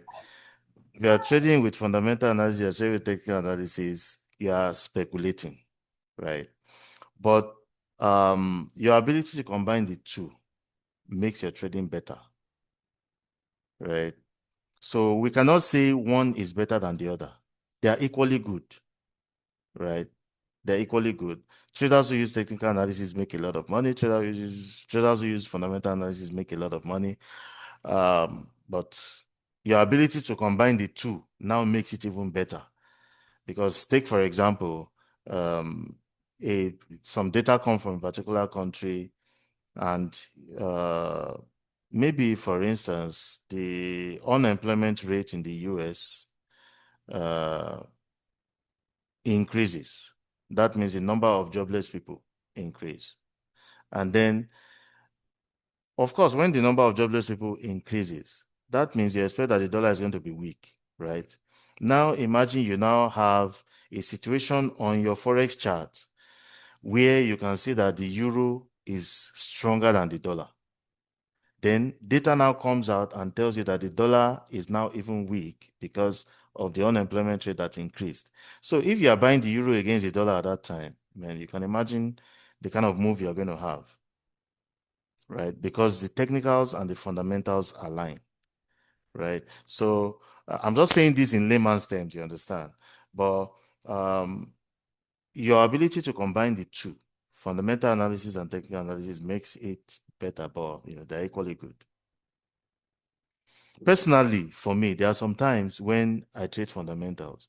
There's sometimes when I understand when the fundamentals are going to be very impactful, right? So I trade it. There's sometimes when I don't pay attention to that. I just try to see what I have on the chart, because there are some levels that the market will respect. And then when I see the price approaching a level that the market respects, then I look away from fundamentals a bit and focus on that level, and all of that. So you should just be able to balance the two.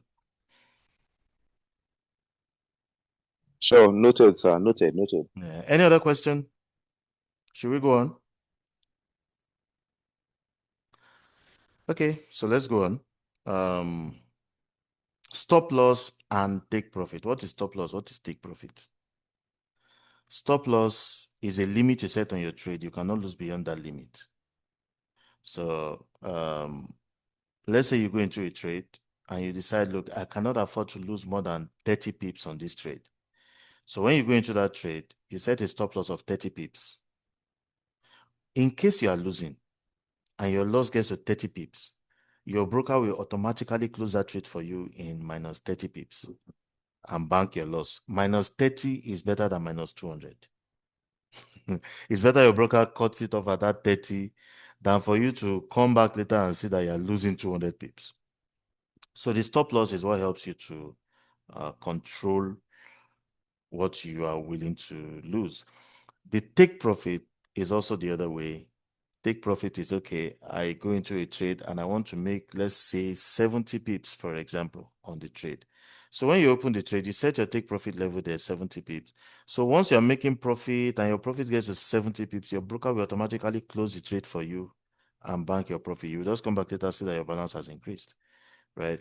So the stop loss is what controls the amount of loss you have, and the take profit helps you to bank your profit when your trade goes in your direction, right? So it's very good to use the two when you're trading. Some traders will tell you, I don't need stop loss, I don't need take profit.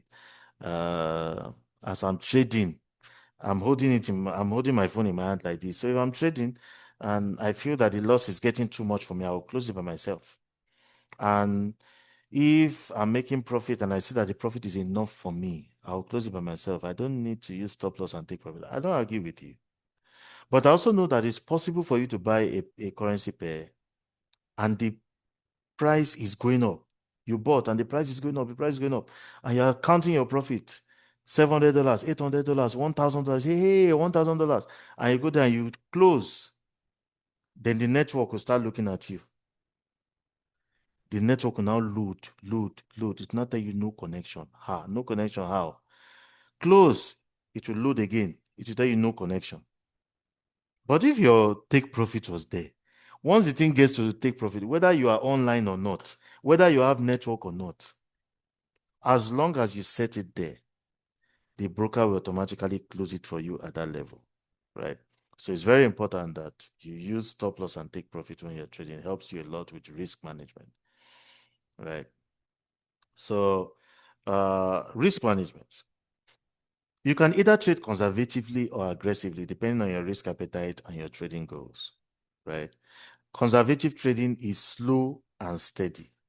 A trader who trades with conservative style would just go make maybe 5%, make 7%, make 3%, make 1%, and he's happy with that. Because he knows that if he's able to combine all the 1% and 2% he's making, in a month, he can make maybe 40% and he's happy.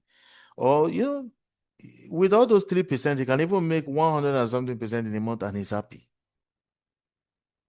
Right? That's a conservative trader, slow and steady. But an aggressive trader will tell you, no. What are we doing with, no. Use big lots, put $1,000, trade 3 lots on it. He doesn't care. And an aggressive trader is not looking for plenty pips. He's just looking for a few pips, a few quality pips, right? So conservative trading involves you using small lot size. You trade small lot size. You're looking to make plenty pips. So you're going to trade, you use 0.01 on $100, and then you're trying to look for 300 pips that will give you 30%. Then the thing goes 300 pips, you now make $30. You're happy, hey, I've made 30%. But an aggressive trader will put the same $100 in the account and tell you, let's use 0.5 on it. He uses 0.5 on it. If market goes against him 20 pips, that money is gone, but he doesn't care, right? And if he's able to make 50 pips on the trade, in fact, what is 50 pips? Sometimes 20, if he makes 20 pips, he has doubled that money. If he makes 30 pips, he has made $150 profit. That's more than double, right? So that's an aggressive trader. An aggressive trader will want to make big profit from just one trade, but a conservative trader will want to make small profit in many places, right?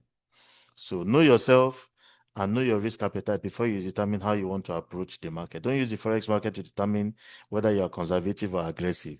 Look at your life outside Forex, right? If you're conservative, please stay conservative in the Forex market. And if you're an aggressive person, yes, of course, you can trade aggressively. Okay.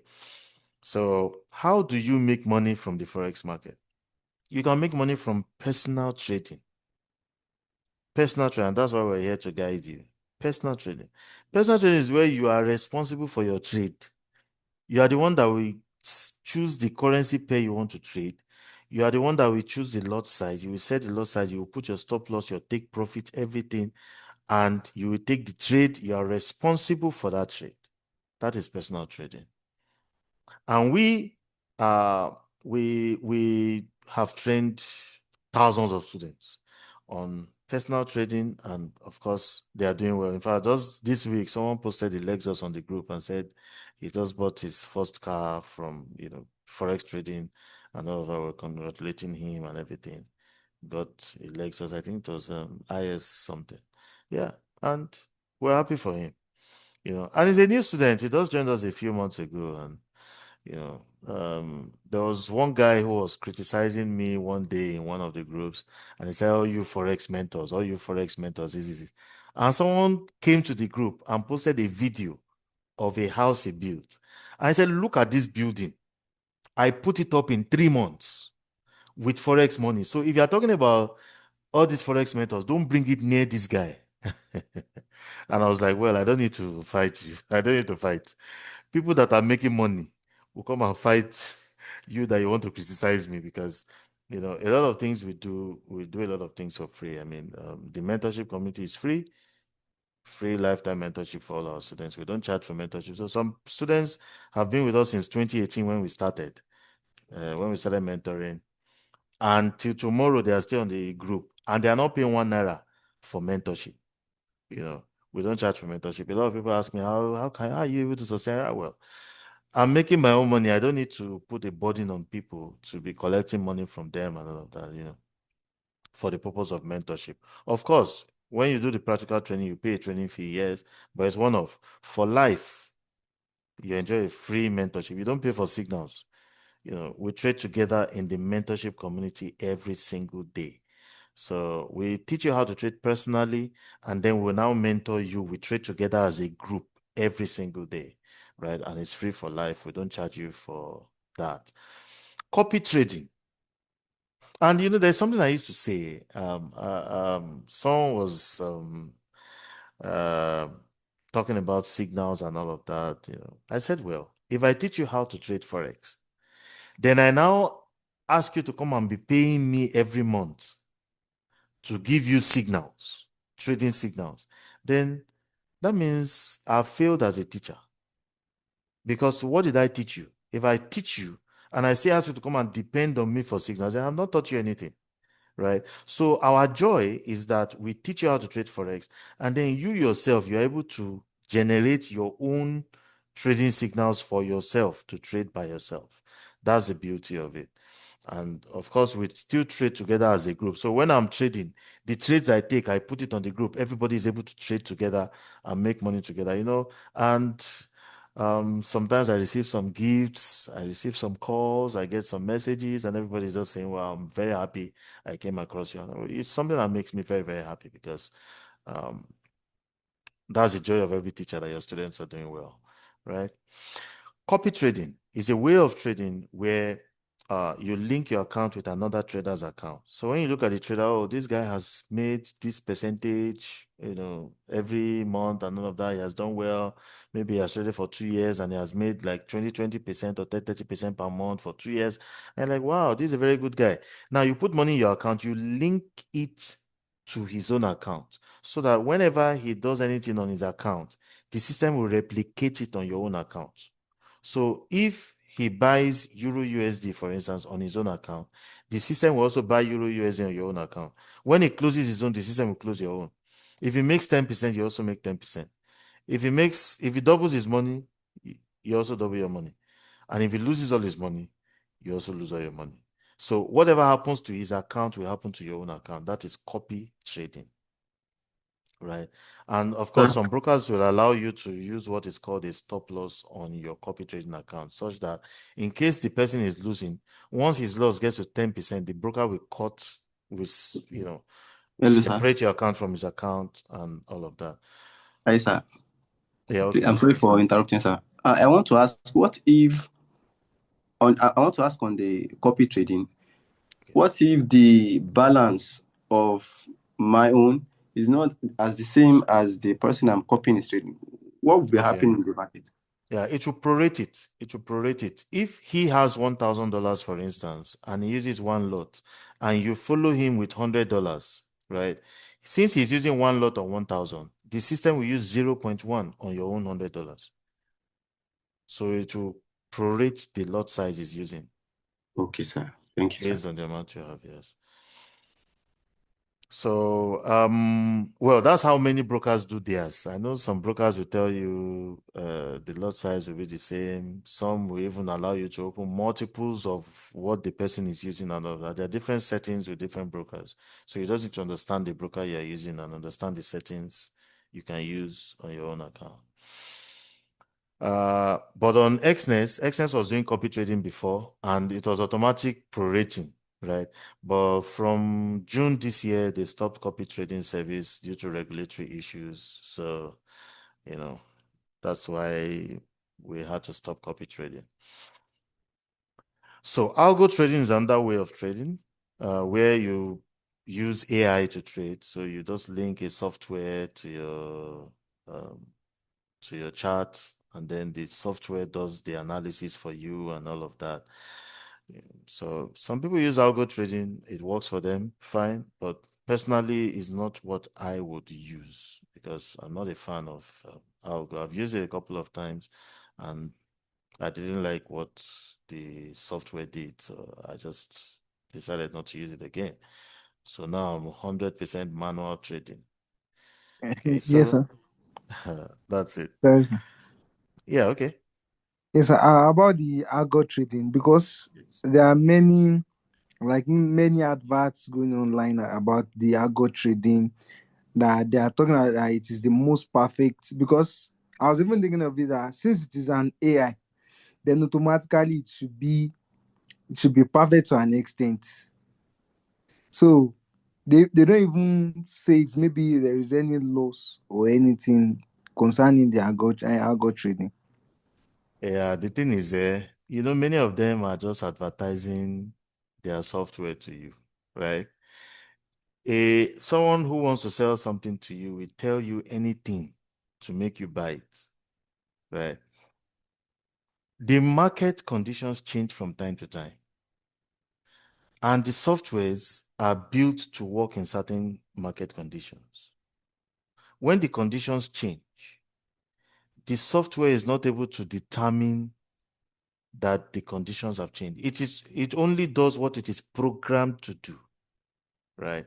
And that's where I have issues with it because they're not able to adapt to different market conditions. So you see a software that will work for maybe 6 months, and then when the market conditions change, then the software just malfunctions. And a lot of times you lose all the money, right? So this is my own personal opinion, right? That when you use algo, it works for a while, but there's always a one day. There's always that one day that will come. And you don't know the day that will be the one day. When the algo will malfunction, when the software will malfunction, and when it malfunctions, it will clear all your money down to zero before it will come down. Like it will lose everything. So I've had several experiences with them. Some people will come to me, they say, oh, there's software. Okay, when I study it for a while, I'm like, okay, let's see. It has done well for a while. And then the last one that happened, I put $1,000 to try it out, and it gave me 40 some. And funny enough, I was following this guy for about 6 months. No, about 4 months, sorry.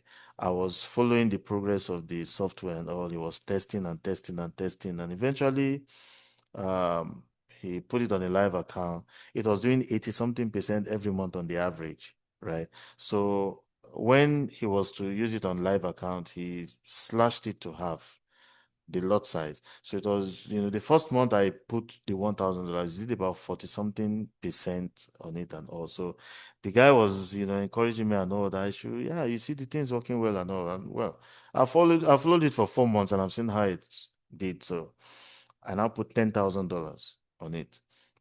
That means I had 11,000 plus on it. I put that money on a Monday. That $10,000, I added it on a Monday. The Thursday of that week, the bot malfunctioned because of one news that came. And when the news came, the news scattered the market, right? And it was very volatile. And the thing just cleared all the money once, 11K plus gone. So after that, I just felt, let me do it with all this algo, I beg. Because, test running, 11K went. So I was like, no, no, no. I shouldn't continue that way because, of course, when I'm trading, I make far more than that. So why am I depending on algo? So that's just my own personal opinion. I wouldn't use algo. All right, so let's go on. Now, how do we help you to make money from the Forex market? We give you daily trading signals. In the mentorship community, we trade together every day. I mean, we have analysts, right? We have 4 analysts that work with us on our payroll. Their job is to analyze the markets and post trading opportunities in the mentorship community. So this is not signals. It's not buy Euro USD, stop loss, take profit. No. This one is chart. We can identify this pattern on Euro USD. So let us trade it. We'll buy it here. We are putting our stop loss here and our take profit here. And that is it. We are buying gold because of this, because of this. Our stop loss is going to be here and our take profit is going to be here. That is how the signals come. So it is not just buy. It is buy with reason. We'll give you the reason why we are saying buy or the reason why we are saying sell, right? So you keep learning because people ask questions. Okay, why did you say this one will go like this? Because I'm observing this. Then we tell you, yes, this holds, but at the same time, when you look at it this way, then you can see that this one is going this way. And everybody is learning, right? So we give you daily trading signals on the mentorship community. You trade with us every day. We make money together every single day.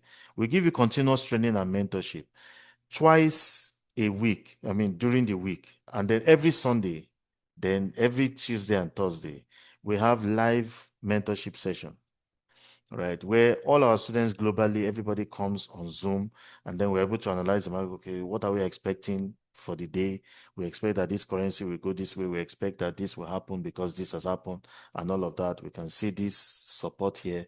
So because of this, we expect it to go. There's a head and shoulders on this, and all of that. We're able to analyze the market together as a group on a live session like this, and we're sharing our screen. We're able to look at it, and everybody is able to understand what we're looking at, and we take the trades together. And of course, if there's any new strategy we also come up with, right? Because we do strategy testing, we do a lot of back testing and all. I mean, it's a lot of work that we do behind the scenes. So whenever we come up with a new strategy that we have worked on and it's looking good, we bring it to the group and we tell guys, okay, this is the strategy that we've been able to study, and this is how we trade it, this is how we trade it, and all of that. And these are the results we've had over time with it and all of that, and everybody, learns along. So we give you daily trading signals. We also give you continuous training and mentorship, and you don't pay for all these things. It's absolutely free for life. I always said there will never come a time that I'll start charging for mentorship. I said this one day, someone said, really? I said, yeah, I will never. There will never come a time that I'll start saying I'm charging for mentorship, because, I mean, I don't have to, you know, why do I have to take from the money you are making from what I taught you? So I don't have to do that. I'm not a greedy person. Okay, I'm not saying those who are doing it are greedy, right? Yeah, people do it for different reasons. Some do it for control, for different reasons. But personally, I don't do it. Okay. So we give you continuous training and mentorship, and then copy trading. We also advise you if you have a copy trading platform you want to use and all of that. Okay. I'm seeing this person. I'm seeing this person. Can you advise us? We advise you. Follow this one.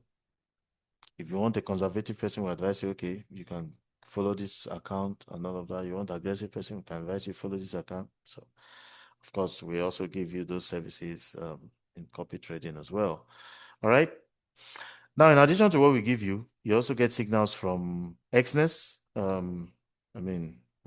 you want to create an Xness account, we posted the link in the community, so you can just click that link and it'll take you straight to where you can create your account. So you also get this from Xness as well. You see the reasons why they're asking you to sell. Euro USD may fall to this. You can see, the reason why they said it's going to drop.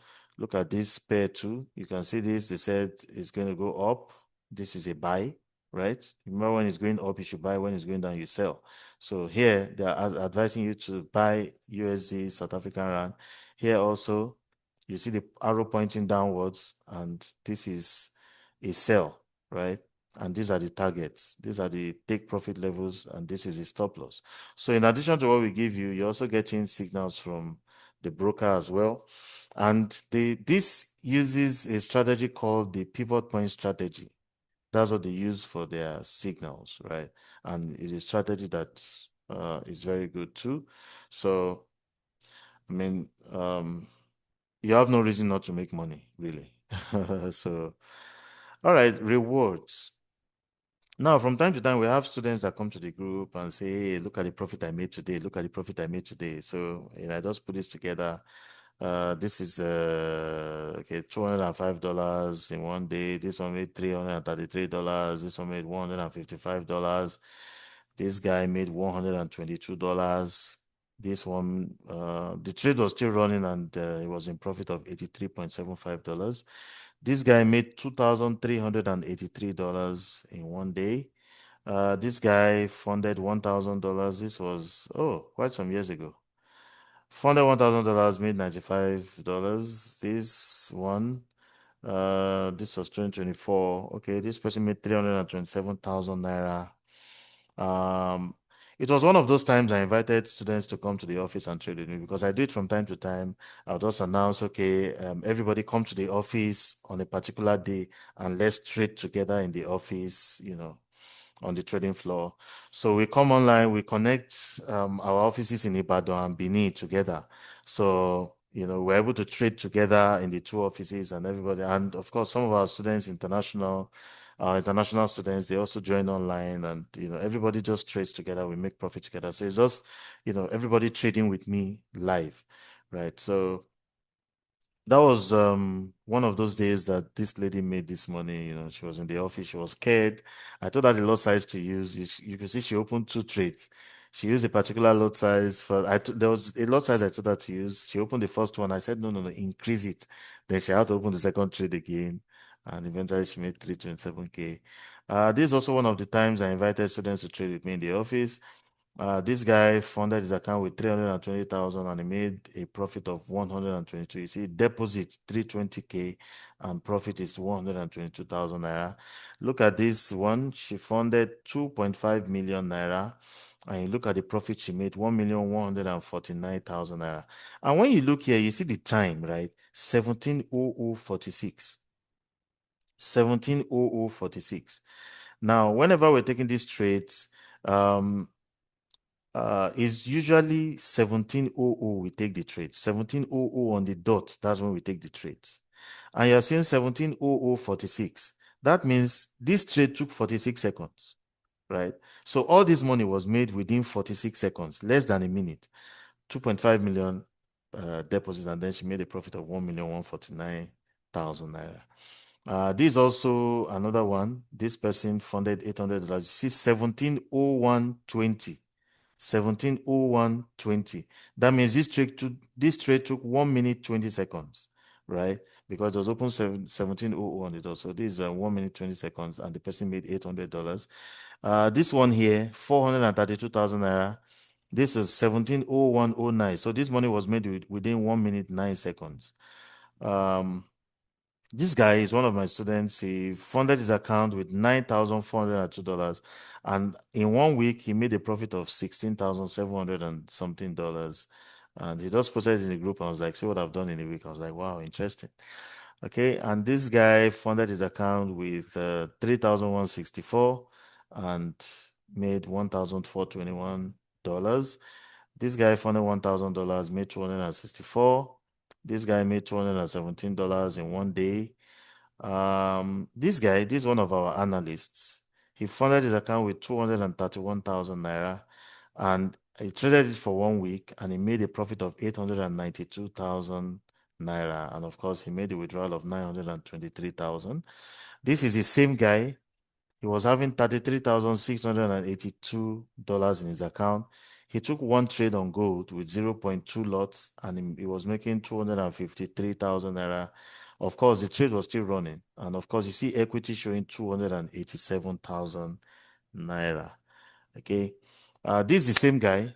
You see deposit 25,000 naira, Abi. Deposit 25,000 naira.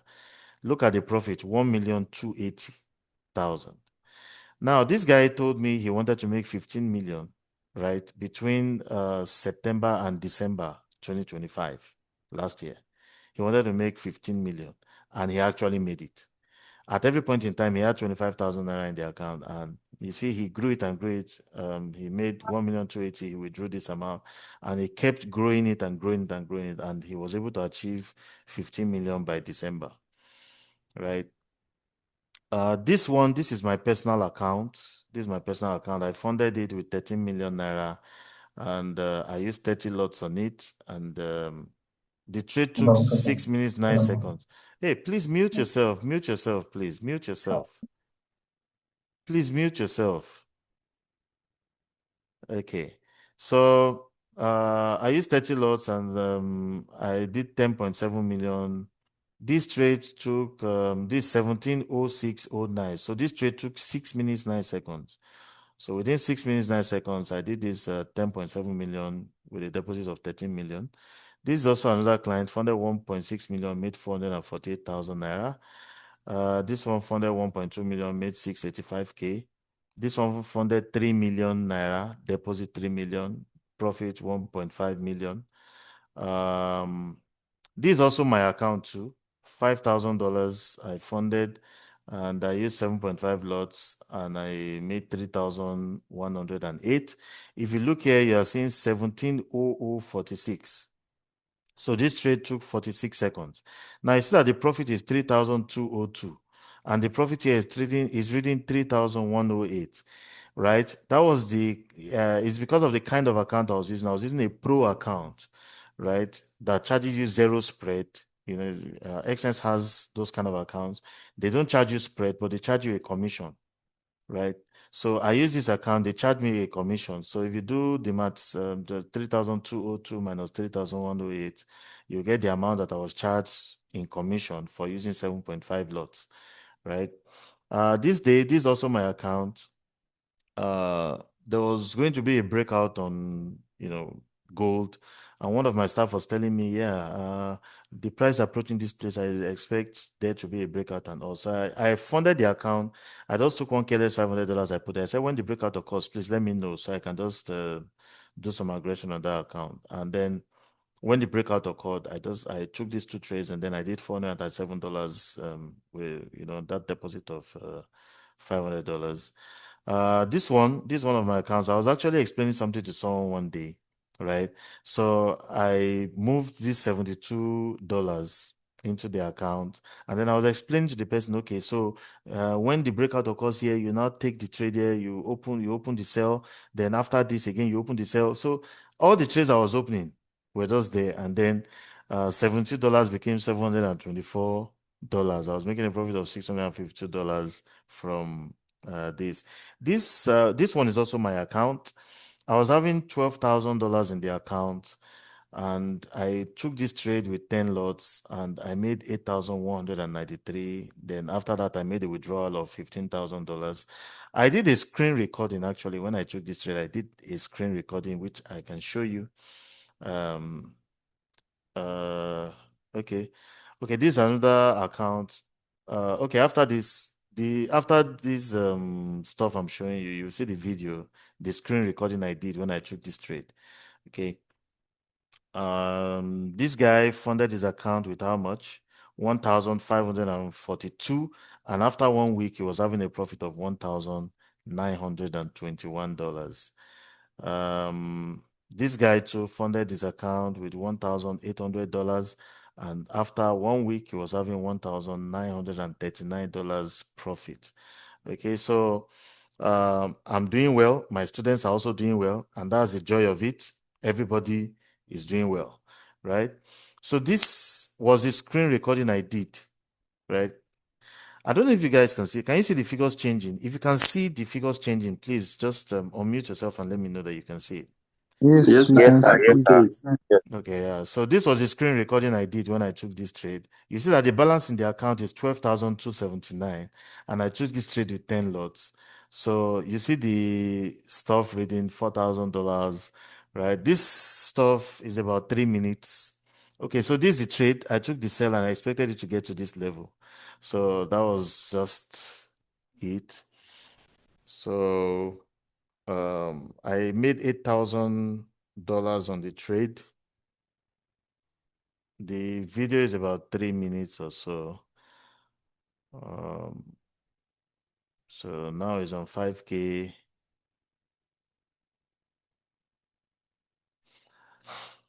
I showed someone and he said, when it was 5K, why didn't you close it? I said, no, I have my target. So I didn't close it there because, of course, I knew where the price was going and I've already factored in what I wanted to dash market to from it. So, yeah.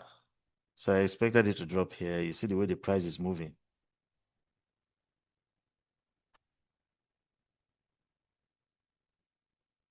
So 5K, then it increased to 6K.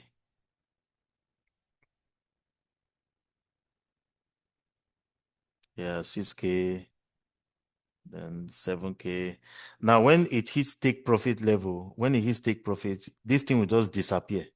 It will close automatically and this thing will disappear. Then you see the profit added. That's how it looks when you hit take profit. So,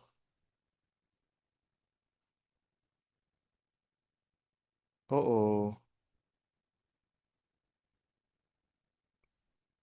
okay. I mistakenly pressed something. The thing went back. Okay. All right. So let's just see.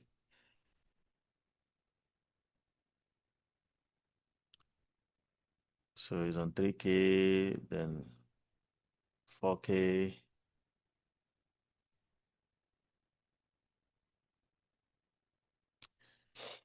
So you see the figures changing. It was just a screen recording of the trade that I did. And so once you take profit, that thing will just disappear and you see the profit added to the balance. So you can see what I said about equity, right? The balance is 12 to equity. The profit was reading 5,000 something. You see equity on 18,000 something, right? So that's how equity is. The equity is showing your balance plus the running profit.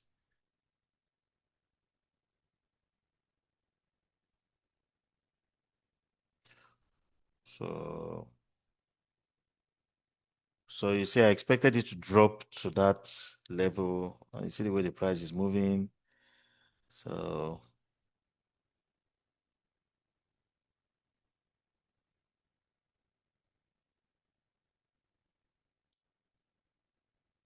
5K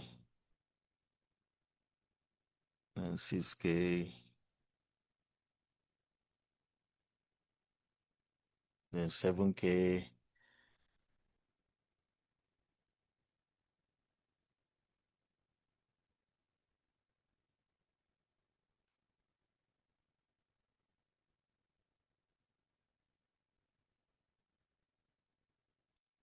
Okay. So you see how the price is moving, just gradually moving towards the take profit level, right? This video is roughly 3 minutes or so.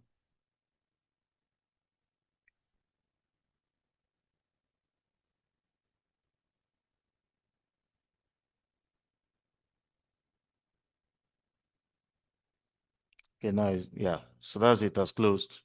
And that's 8,193. You see the way the price dropped, it got to the take profit level and crossed that level.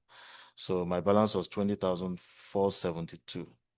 So after that, I now withdrew 15K from the money, right? So just that's just how it looks when your trade hits take profit.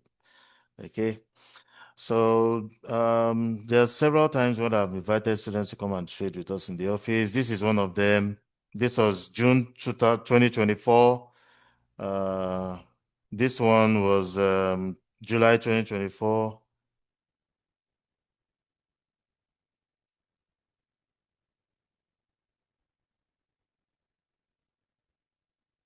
Then this was August 2024.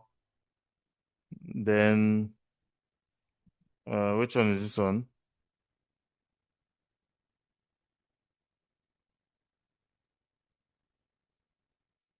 So that was me giving them instructions before the trade, and then you see the profits they made.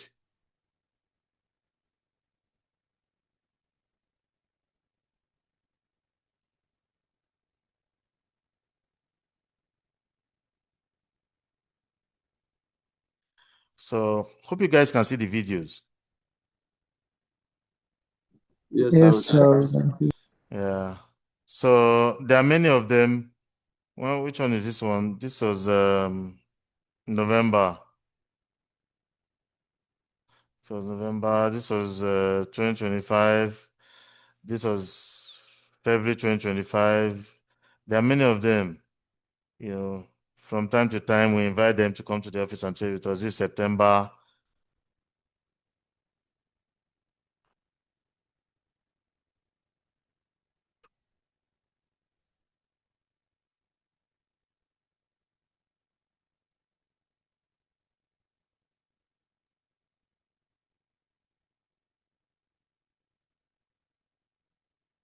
So you see all the profits. 5th of December.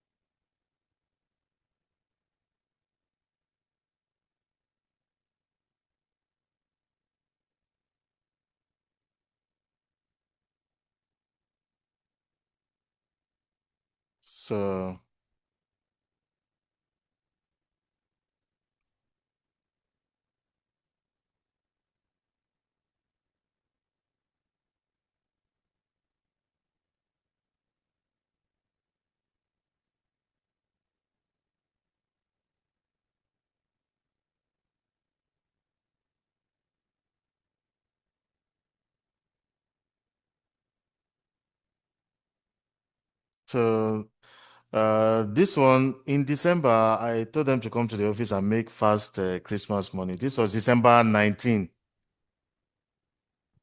Yeah, December 19.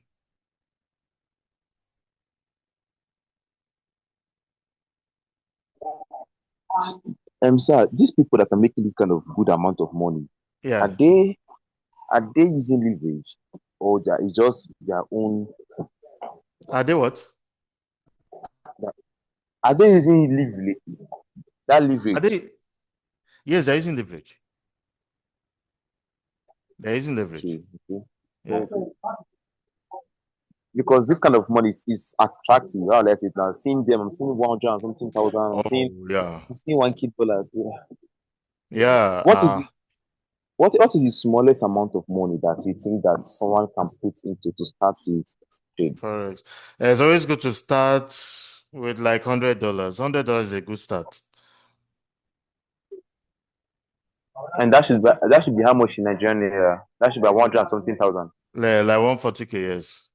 But of course, it's not the most you have up to that. Though. Some people start with as low as like $50, which is like 70K roughly.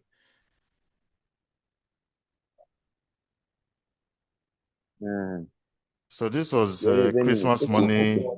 I asked them to come and make. You see someone making 2,400, some 8,300, 3,900, 9,792, 1,859, Guy, $876, 2,190, $76. And it's always a good time. You see us hugging each other and all of that because it's always amazing. Wow. That's 210, $87. I mean, for Christmas, it's not bad. Sir, in Benin, where's your office in Benin? It's along Akpakpava Road, Okay, okay. just opposite Access Bank and GTB. Yeah. Then I remember in January when I traveled, I came to Benin, then I invited everybody again. Okay, come to the office, let's make sharp first. So this was the beginning of the year. So let's come and make our first group money for the year. Then everybody came again. And Hello, sir. this was 9th of January. Hello, sir. Yes, sir.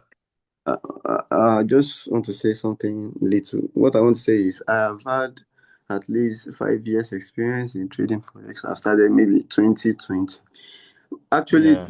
my friend introduced me to it, but What I Yeah. just want to say is that all these years, I have always used every opportunity I see to fund my account, and Mm. I have lost so many accounts. Forex has made me cry a lot, sir. Like I Man. haven't had any any real mentor, any real like I've just been Yeah, standing trying the to do ground. things on your own. Yeah, I was there. I Yes. was there. I started trading in 2008. The first time I withdrew profit from Forex was 2015. So I Wow. spent like 7 years doing trial and error, trying to do things on my own until I got a mentor that taught me. Well, I'm so happy to just meet you, sir. Thank you. Yeah, it's really a pleasure. Really a pleasure. In fact, I'm really more than happy, safe. So, I mean, it's always a good time, really. We just come together, we just make profits. This one was January 9 this year when I came to Benin. I just invited everybody again. Okay, come, let's trade together. And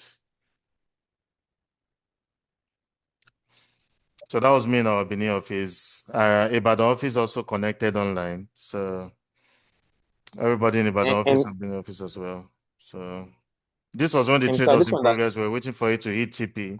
You see the way the price is moving. So we're waiting for it to hit TP. And then these are the results. 2002, $220. Someone made for there $12,000. Yes. 12,000. Okay, 772, $3,000, 4,004. Someone made 14,000. This 350, this 1,001. 14,000. This guy that made $14,000. 7,009, 142, 10,008, guy, 1,738, 6,460, 891, 1,952, 852, 10,545, 5,563, $885, 4,065, 4,709. And there's always a good time. You see the hugs and all of that. So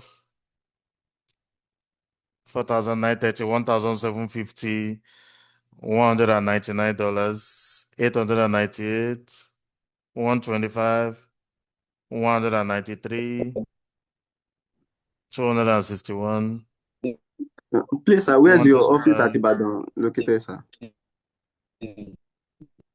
Our Ibadan office is at Bodija. Bodija. Bodija, yeah, along that Secretariat Road at Bodija. Okay, sir. Yeah, so there are several and others. sir, This one was in sir, can you hear me? February. Yes, I can hear you. This one that I'm seeing, I'm just seeing positive, positive. Everybody just getting, everybody's happy.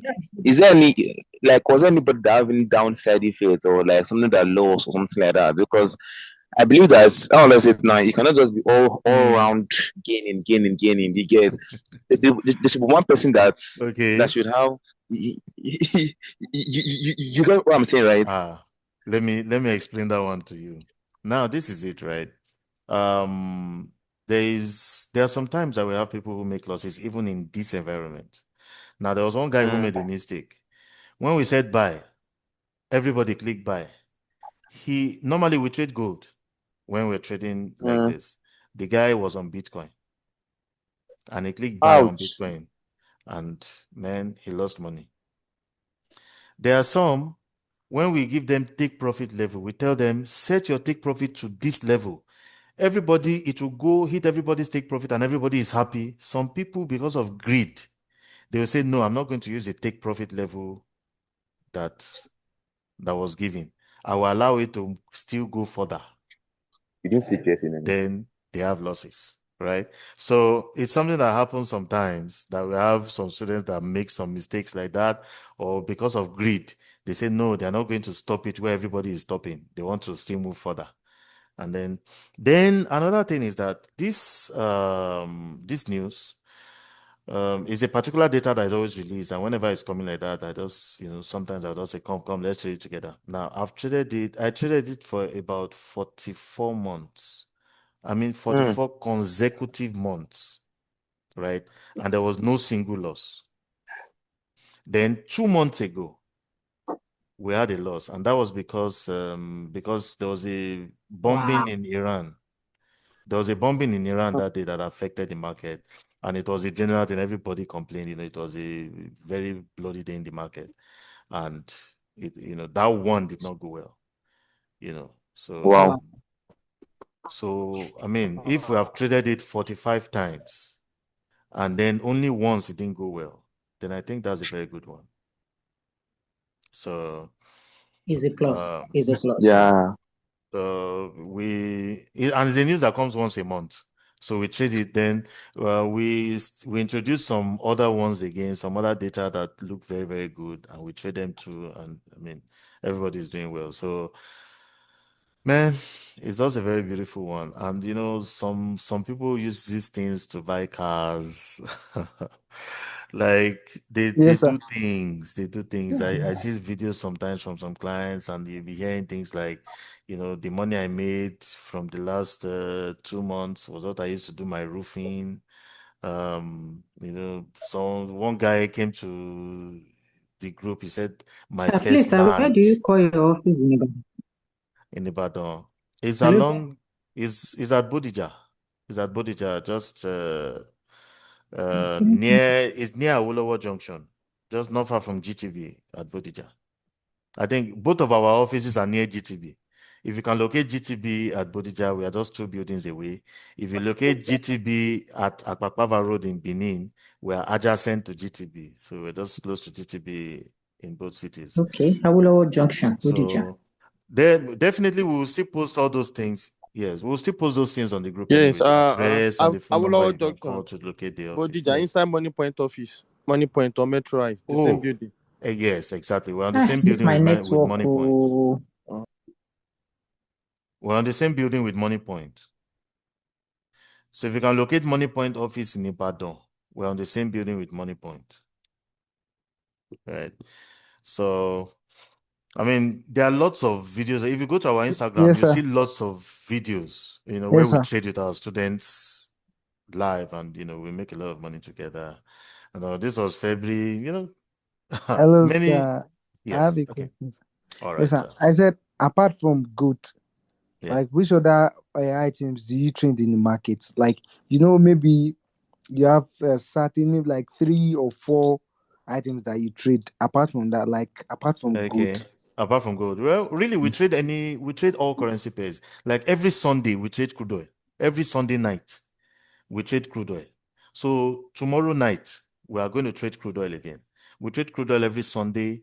And then whenever there is any news coming from Iran or coming from the Middle East, we always trade crude oil, right? But every Sunday, we trade crude oil. And more than 90% of our trades are gold. Then we also trade currency pairs. If we see opportunities on any currency pair, I mean, any currency pair, we trade it. So, well, most of the time, it's always around the major ones: GBP, JPY, USD, Euro. Those are the pairs we trade most of the time. GBP pairs, USD pairs, Euro pairs. Yeah. But there's some currencies you can't see us on, something like AUD,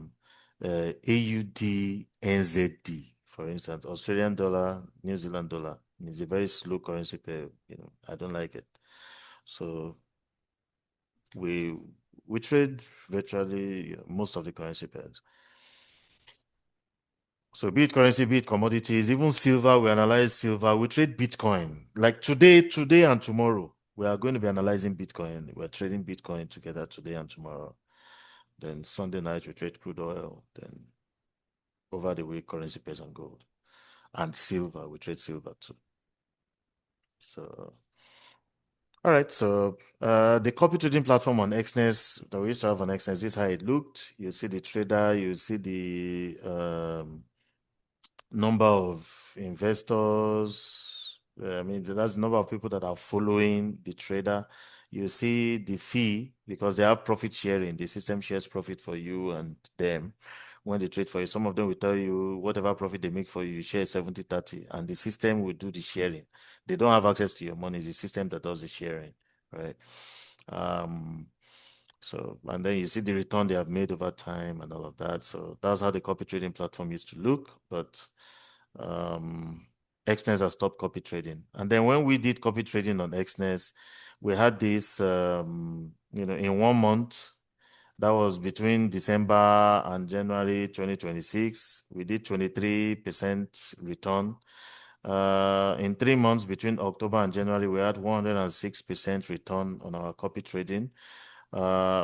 July to January, that was 6 months, we had 209% return on our copy trading.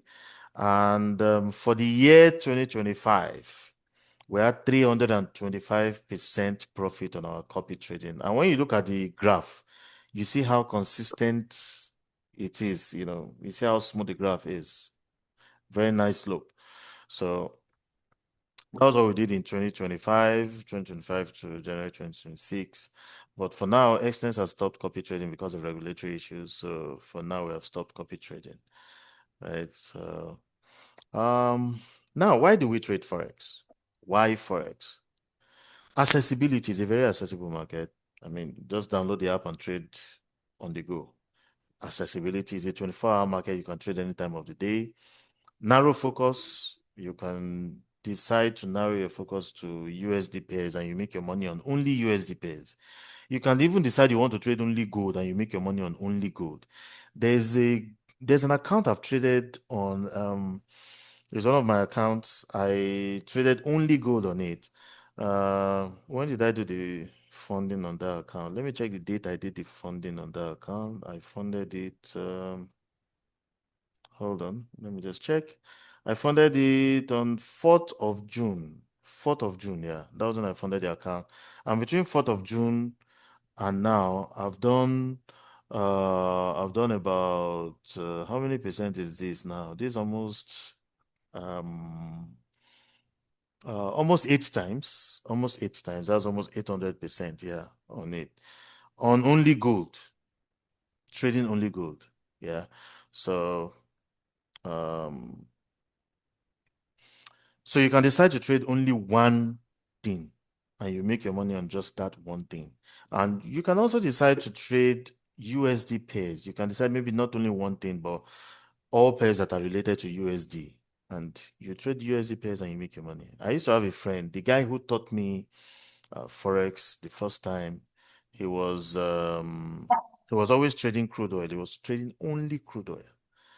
And as at 2007, he was worth over 400 million. Then I was in university.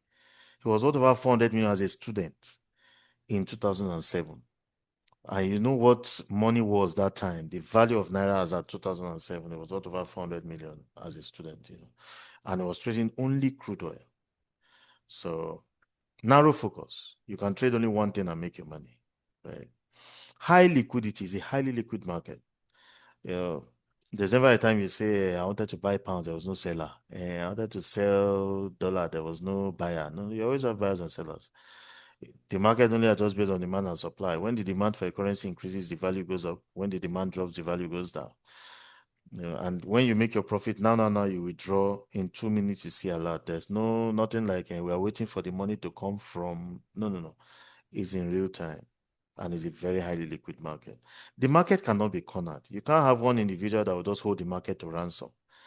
The way some people do with the stock market, where you hear one individual will buy something, everybody will rush in before you know it, he has pulled out his money, and then everybody is complaining, stuff like that. One individual cannot just hold the market to ransom, right? High profitability. The fact that your broker gives you leverage is a plus for you, right? So you can put small money in the market, you use high leverage, you make a lot of money, it's very possible. So people will tell you make 10 times your money, 20 times your money. They're not lying to you, right? They're not lying to you. It's very possible that you make such high profits, but it's only you'll be trading with high risk. Okay. So you can make good profits from Forex trading. What's also unique about the market is that every sort of movement is an opportunity to trade. When it's going up, you buy, you make profit. When it's going down, you sell, you make profit. So whichever way, whether up or down, you're making profit, right? And having said that, it's important to note that as profitable as the market is, it still carries all the risks involved with financial trading. You should always be aware of the risks and never risk money that you cannot afford to lose, right? Don't lose money you cannot afford. Don't trade money you cannot afford to lose, right? So when we say don't use money you cannot afford to lose, we know there's no free money anywhere, right? But don't use essential money to trade. For instance, someone coming to say, my rent is 1 million naira. I have 500,000. Now let me put the 500,000 naira in the Forex market so that I can double it and make my rent. I can assure you that if you put that $500 in that 500,000 naira in the market, you will lose that money because you'll be trading under pressure. You'll be trading with emotions, right? So you have to be very careful. Whatever money you're putting in the Forex market, make sure it is money you're not emotionally attached to. Once you're emotionally attached to the money, then you can be sure you will lose that money, right? So don't use essential money to trade forex. Don't use your children's school fees. Don't use your house rent. Make sure that the money you're using is non-essential, right? It's not an essential amount of money. Okay, and some people come to me and ask, is it possible for the forex market to crash? Is it possible that the forex market will no longer exist? It is not possible, right? Because as long as we have different countries, as long as there's still import and export, as long as people are still traveling for vacations, as long as goods and services and people are still moving from one country to another country, then the forex market will continue to be. So, I mean, someone called one day and said, "This one there's a global financial market, global financial crisis. Are you sure the forex market can survive it?" I said, "Well, if there's a global financial crisis, it makes it even good for us because the market movement will be one way. Whenever there are global uncertainties, run to safe haven assets, and one of the major safe haven assets is gold." It happened during COVID when there was a global financial crisis and everybody locked down, and nobody even knew. There was a lot of uncertainty around COVID. Nobody knew when it will end. Nobody knew when there was going to be a vaccine for COVID, right? Everybody was running to safe haven assets and gold was flying up. Gold was strong during COVID. As a matter of fact, gold got to a level that it had never reached in history during COVID, right? Gold had never reached $2,000 per ounce in history. During COVID, it got to $2,075 per ounce. Dollar was strong too. As a matter of fact, GBP USD dropped to a level it had never reached in history. It got to the all-time low and it broke it and continued going because of the strength of the dollar, because the dollar is also a safe haven asset, right? So during COVID, we had a very classic example of that. And market movement was one way. And there was something I was telling someone one day that the money I made during COVID, eh, that I don't know, maybe if I compare it to some other, I really don't know, but COVID period is up there among the seasons when I made the highest amount of money from this Forex market. So when we came out of COVID and everybody was complaining, this one, the business has folded up, this one, everybody was complaining. I couldn't relate. Because I mean, I'm just coming out from one of my best periods. Shebi used to sit at home, we sit at home. Fine. Every day I would just wake up. I mean, the dining table in my house was, I had paper everywhere where I had written different things, plans. I'm going to trade this pair by so time, this pair by so time, you know. My laptop was there permanently, you know. So during COVID, everybody complaining, we were there making the money. You know, recently I heard there was another pandemic coming. I said, when? I beg, let the pandemic come. Let's go inside again. You know, but I'm wiser now than I was in 2020 when there was COVID. So if another pandemic comes now, man, I know by the grace of God I'll do far better than what I did during COVID. So the forex market cannot cease to exist. It remains as long as currencies continue to be exchanged. All right, so cashing in on price movement, we have 8 most traded currencies in the market. The US dollar is the most traded currency in the market, actually, the US dollar. So we have 8 of them, the most traded currency in the market. US dollar is USD, EUR is Euro, GBP is British Pound, JPY is Japanese Yen, CHF is Swiss franc, CAD is Canadian dollar, AUD is Australian dollar, and NZD is New Zealand dollar. These are 8 of the most traded currencies in the market. There are several other currencies that are traded, like the Chinese yuan, like in fact, the only African currency traded in the market is the South African rand, that's ZAR. That's the only African currency in the Forex market. Our beloved Nigerian naira is not tradable in the market, though you see it there, but you can't trade it. That's Nigerian naira. You can trade it. Okay. So before you place a trade, identify the pair you want to buy or sell. Which pair are you going to trade? Is it GBP NZD? Is it Euro AUD? Is it gold you want to trade? Identify the pair. Then after that, how many lots do you want to trade? Decide on the initial trade size you want to use. So are you trading 1 lot? Are you trading 0.2 lots? Are you trading 10 lots? How many lots are you trading? And then where are you putting your stop loss and where are you putting your take profit? You need to make all those decisions before you open the trade. If you are going to a trade, you don't know where you are coming out of that trade, then don't enter. Before going into the trade, you should know where you are exiting. In case it's going into a loss, at what point will the trade close? Set your stop loss there. In case you are in profit, at what point do you want to exit? Set your take profit there.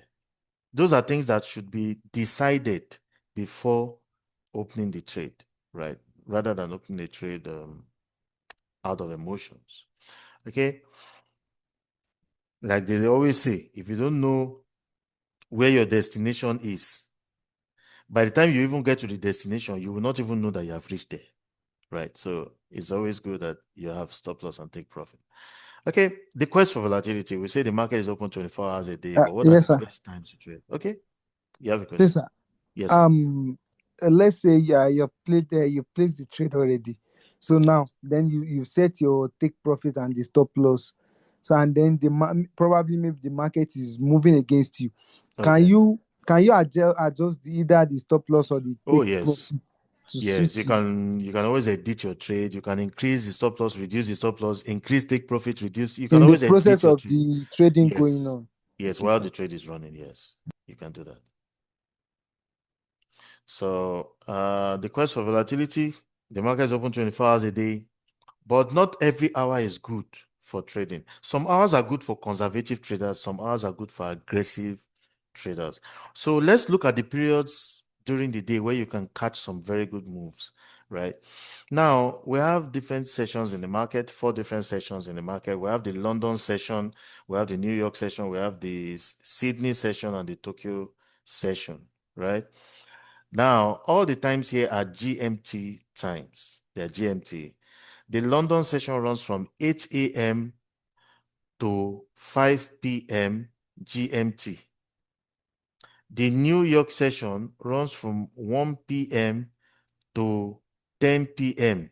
GMT. Sydney runs from 10 p.m. GMT to 7 a.m. GMT.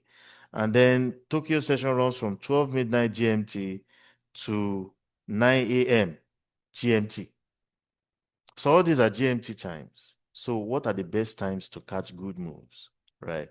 Now, the London session is the busiest. And of course, you know that Nigeria is GMT plus 1. So when we say London session runs from 8 a.m. to 5 p.m. GMT, that means in Nigeria, it is 9 a.m. to 6 p.m. Nigerian time, right? New York is 1 p.m. to 10 p.m. GMT. That is 2 p.m. to 11 p.m. Nigerian time. Sydney is 10 p.m. to 7 a.m. GMT. That's 11 p.m. to 8 a.m. Nigerian time. And then Tokyo, that is 12 midnight GMT to 9 a.m. GMT. That is 1 a.m. to 10 a.m. Nigerian time. So what are the best times to catch good moves? Everywhere you see London overlapping with another session, because London is the busiest, right? So wherever you have London overlapping with another session, it's always a good time to catch some good moves, right? So where do we see that? You see this 1 hour period here when London and Tokyo overlap. This is 8 a.m. to 9 a.m. GMT. That is 9 to 10 a.m. Nigerian time, right? 9 to 10 a.m. Nigerian time. That's where you can catch a good move when London and Tokyo overlap. And that period to catch a good move is here, where you have London and New York overlapping for this period. This is 1 p.m. to 5 p.m. GMT. That is 2 p.m. to 6 p.m. Nigerian time. So if you want to catch good moves in the market, then you can target those periods, 9 to 10 a.m. and then 2 to 6 p.m. Nigerian time. Those are very good times to catch good moves in the market, right? So if you want to trade and make 100 pips, 200 pips, those are the times you should go for. And one thing I want to mention is that you see, in the afternoon during this New York session, it is busier than this one in the morning, right? And this is 4 hours, this is 1 hour. So for me, I love to target um, the afternoon session between 2 p.m. to 6 p.m. It's always a very good time to trade, right? Okay, but of course, opportunities can show up any time of the day, but those are generally the times where you have very high volume in the market, high volatility in the market. So, all right, so let's go on. Habits of successful traders. Number one, be a constant learner. You see, I said in the group one day, I'm still learning. Someone said, if you are still learning, then what hope do I have?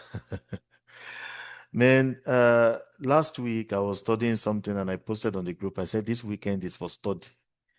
And I was studying, there was a strategy I was studying. I mean, when we study, we sometimes it is something I've known before that I'm just trying to restudy it again so that I can see it from another angle. Sometimes it is something I saw someone doing, and I'm like, I need to understand what this person is doing. And then I go and study. Sometimes it's a new strategy that I'm just working on, and then I'm trying to study and study to see how I can fine tune the strategy. So learning never stops.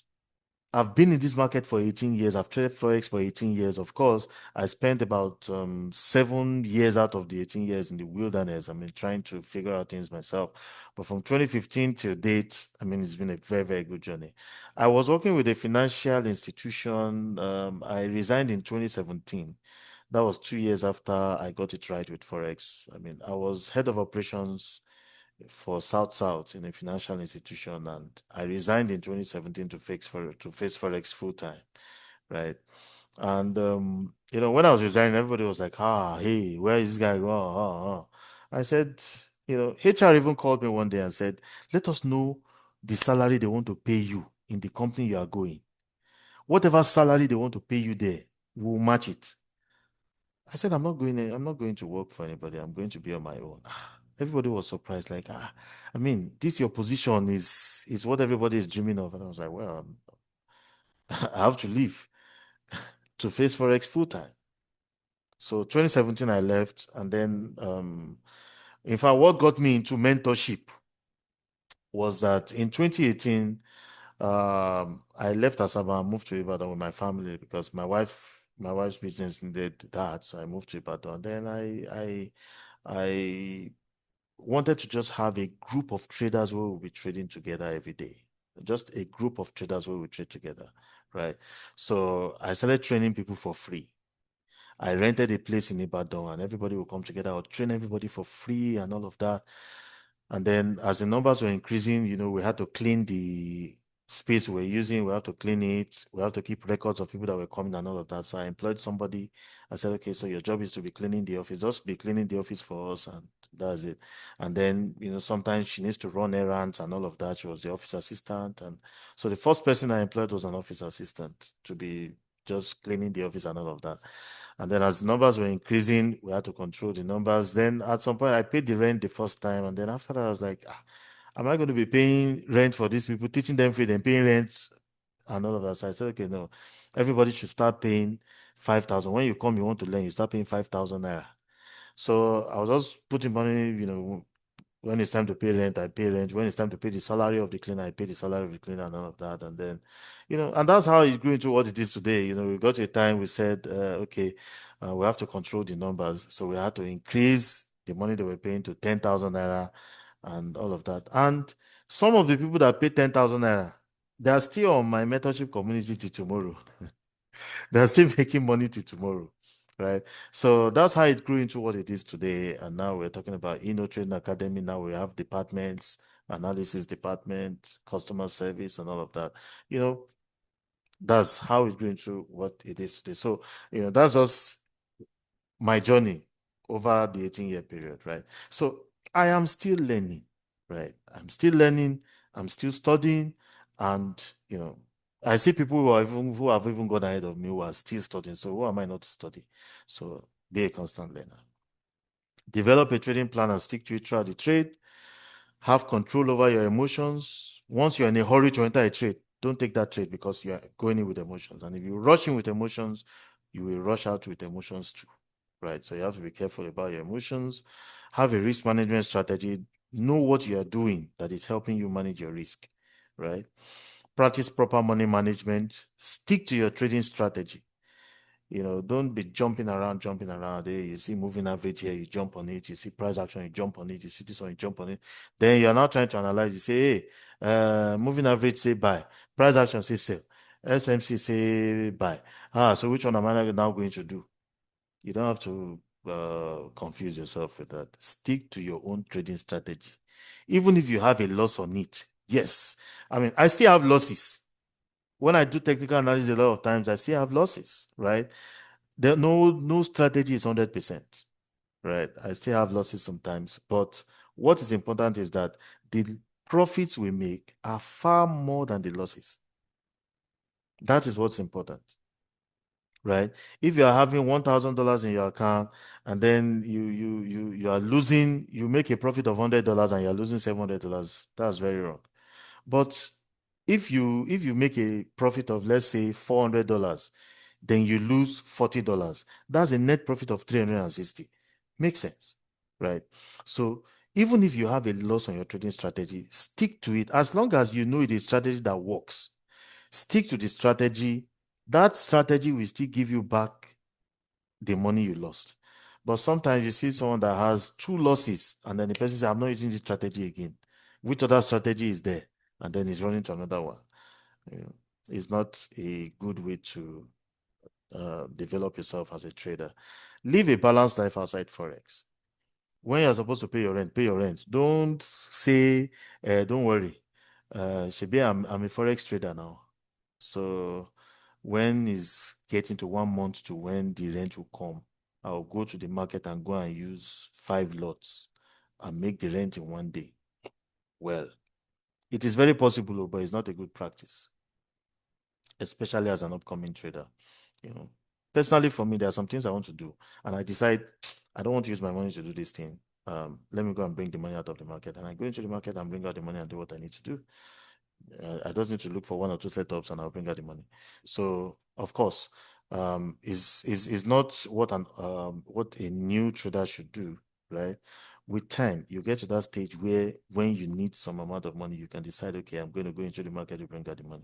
And you are going into the market to bring out the money, knowing that even if you lose on that trade, you are still good, right? So live a balanced life outside Forex. It's not everything you see on social media you should believe. There's a lot of fake life on social media, so you have to be very careful. Don't live your life based on social media. And that's why you see that personally, I'm not someone who advertises my life on social media because I try not to pepper anybody, and nobody can pepper me. You understand? Everybody is doing well in his own rights. So I cannot be peppered into anything. I saw someone one day who said, a client came to my office and was telling me, how can you be using Honda Accord when your mates are using Benz? And then, I went and funded my account the following day and I used this lot size and I brought out the money and I went to buy the Benz. I said, this guy, you're a fool. Because if your client has to be the one to determine the car you should use or determine how you live your life, then that means sorry to say, is a very foolish way to live, right? There was a time I was using a Mazda in Benin. Right now, I have two Hyundais and a Mercedes Benz, right? Um, I got the Benz first before I got the Hyundais. Now, when I was to buy the Benz, it was a decision I made myself.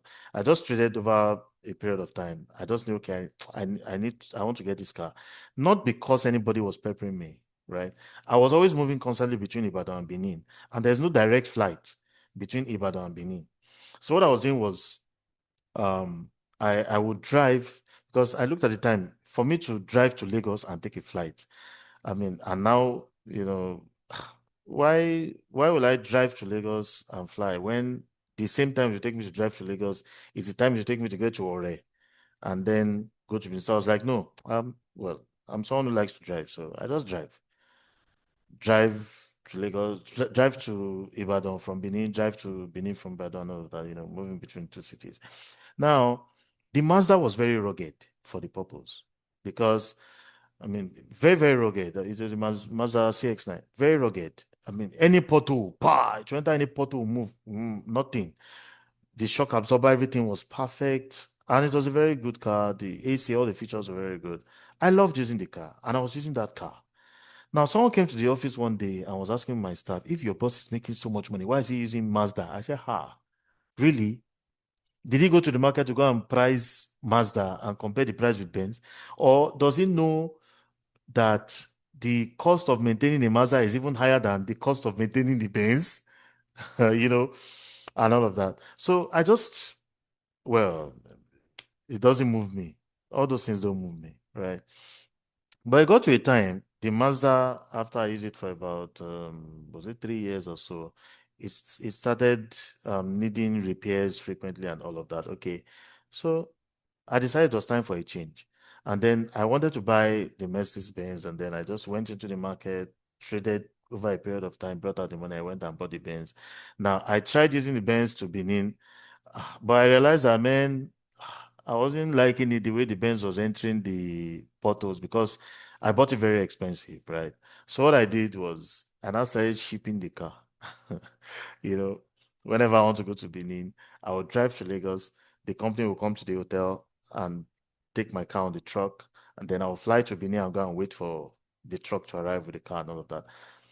It wasn't anybody that made me start doing that. I chose to start doing that, right? So live a balanced life. As I don't believe everything you see on social media, and don't be moved by what people say or whatever, right? So always be prepared. Data is coming for a particular currency. What are you trading it with? Always be prepared. Trade with a trusted and properly regulated broker. If you check the group, the community, you will see some links I put there for some brokers. Those are the brokers that we use. Those are the brokers that we trust. I mean, I've used different brokers before, and I've had some experiences with them. Yeah, but when we talk about trusted and properly regulated brokers, those are the two brokers that I would recommend for you, any day, anytime, because they are well regulated. They are regulators I know, and they are brokers we trust. I've used them for years and I've never had issues with any of them. Okay. Forex trading rules. Number one, your lot size is your first consideration when you're about to open a trade. Always minimize your lot size and never take unnecessary risks, right? Don't take unnecessary risks. Measure your risk before you enter, and always keep your eyes on your lot size. Make good use of stop loss and take profit when you're trading. It's not a must you trade every day. Some days you go to the market, you will not see any opportunity. Don't trade at all. Leave the market alone. Only trade when you are sure of your trading decision. Fine, we know there's nothing 100% guaranteed, but at least you be sure of what you are doing. Then okay, even if it doesn't go my way, oh, well, at least I was sure of what I was doing. The market just didn't cooperate. Don't trade randomly, have a reason for going into any trade, so that in case you open the trade and the trade is not going your way, you can always fall back to that reason and say, okay, this reason I entered the trade, is it still valid? If it's still valid, leave the trade to keep running. And if it's no longer valid, exit the trade. Okay. Ensure you pay attention to picking a good entry point. If you see an opportunity that is supposed to go 100 pips, if it has already gone 70 pips, you now go to the market and say, let me go and make the remaining 30 pips. That's not a good way to trade. But if it has moved 30, you can say, okay, out of the remaining 70, let me go and take 50 and dash market 20. That's a better decision to make in that scenario. Okay. Don't be greedy. Close your trade when you're in good profit. If you go into a trade, you're expecting to make 200 pips on it. Then you now come to your account and you're seeing 160 pips on it. You now say it remains 40. Okay? You're not the one that will push it the remaining 40. Out of 200, you are seeing 160. Okay? Close that trade immediately when you see good profit. Of course, if you're expecting to see 200 pips, it has moved 20 pips. That's not reasonable profit. But I mean, out of 200, you are seeing 160. That's very reasonable. Close the trade in good profit. Don't be greedy. Always learn to cut your losses. Don't keep believing a trend will reverse while you watch your account being wiped out, right? If you have $1,000 in your account, if you lose $50 out of $1,000, you still have 950. You can use 950 to make back the 50 with extra. But if out of 1,000, you have lost 800, you're having 200 left. I mean, how can you grow 200 to, it's going to take a lot of risk taking to grow 200 back to 1,000. So always learn to cut your losses. Keep your losses minimal. Don't hold a trade and be hoping that it will reverse, right? So thank you very much. We've come to the end of the session for today. Do we have any questions? Do you have any further questions? Yes, Any sir. questions? Yes, okay. Yes, Okay. sir.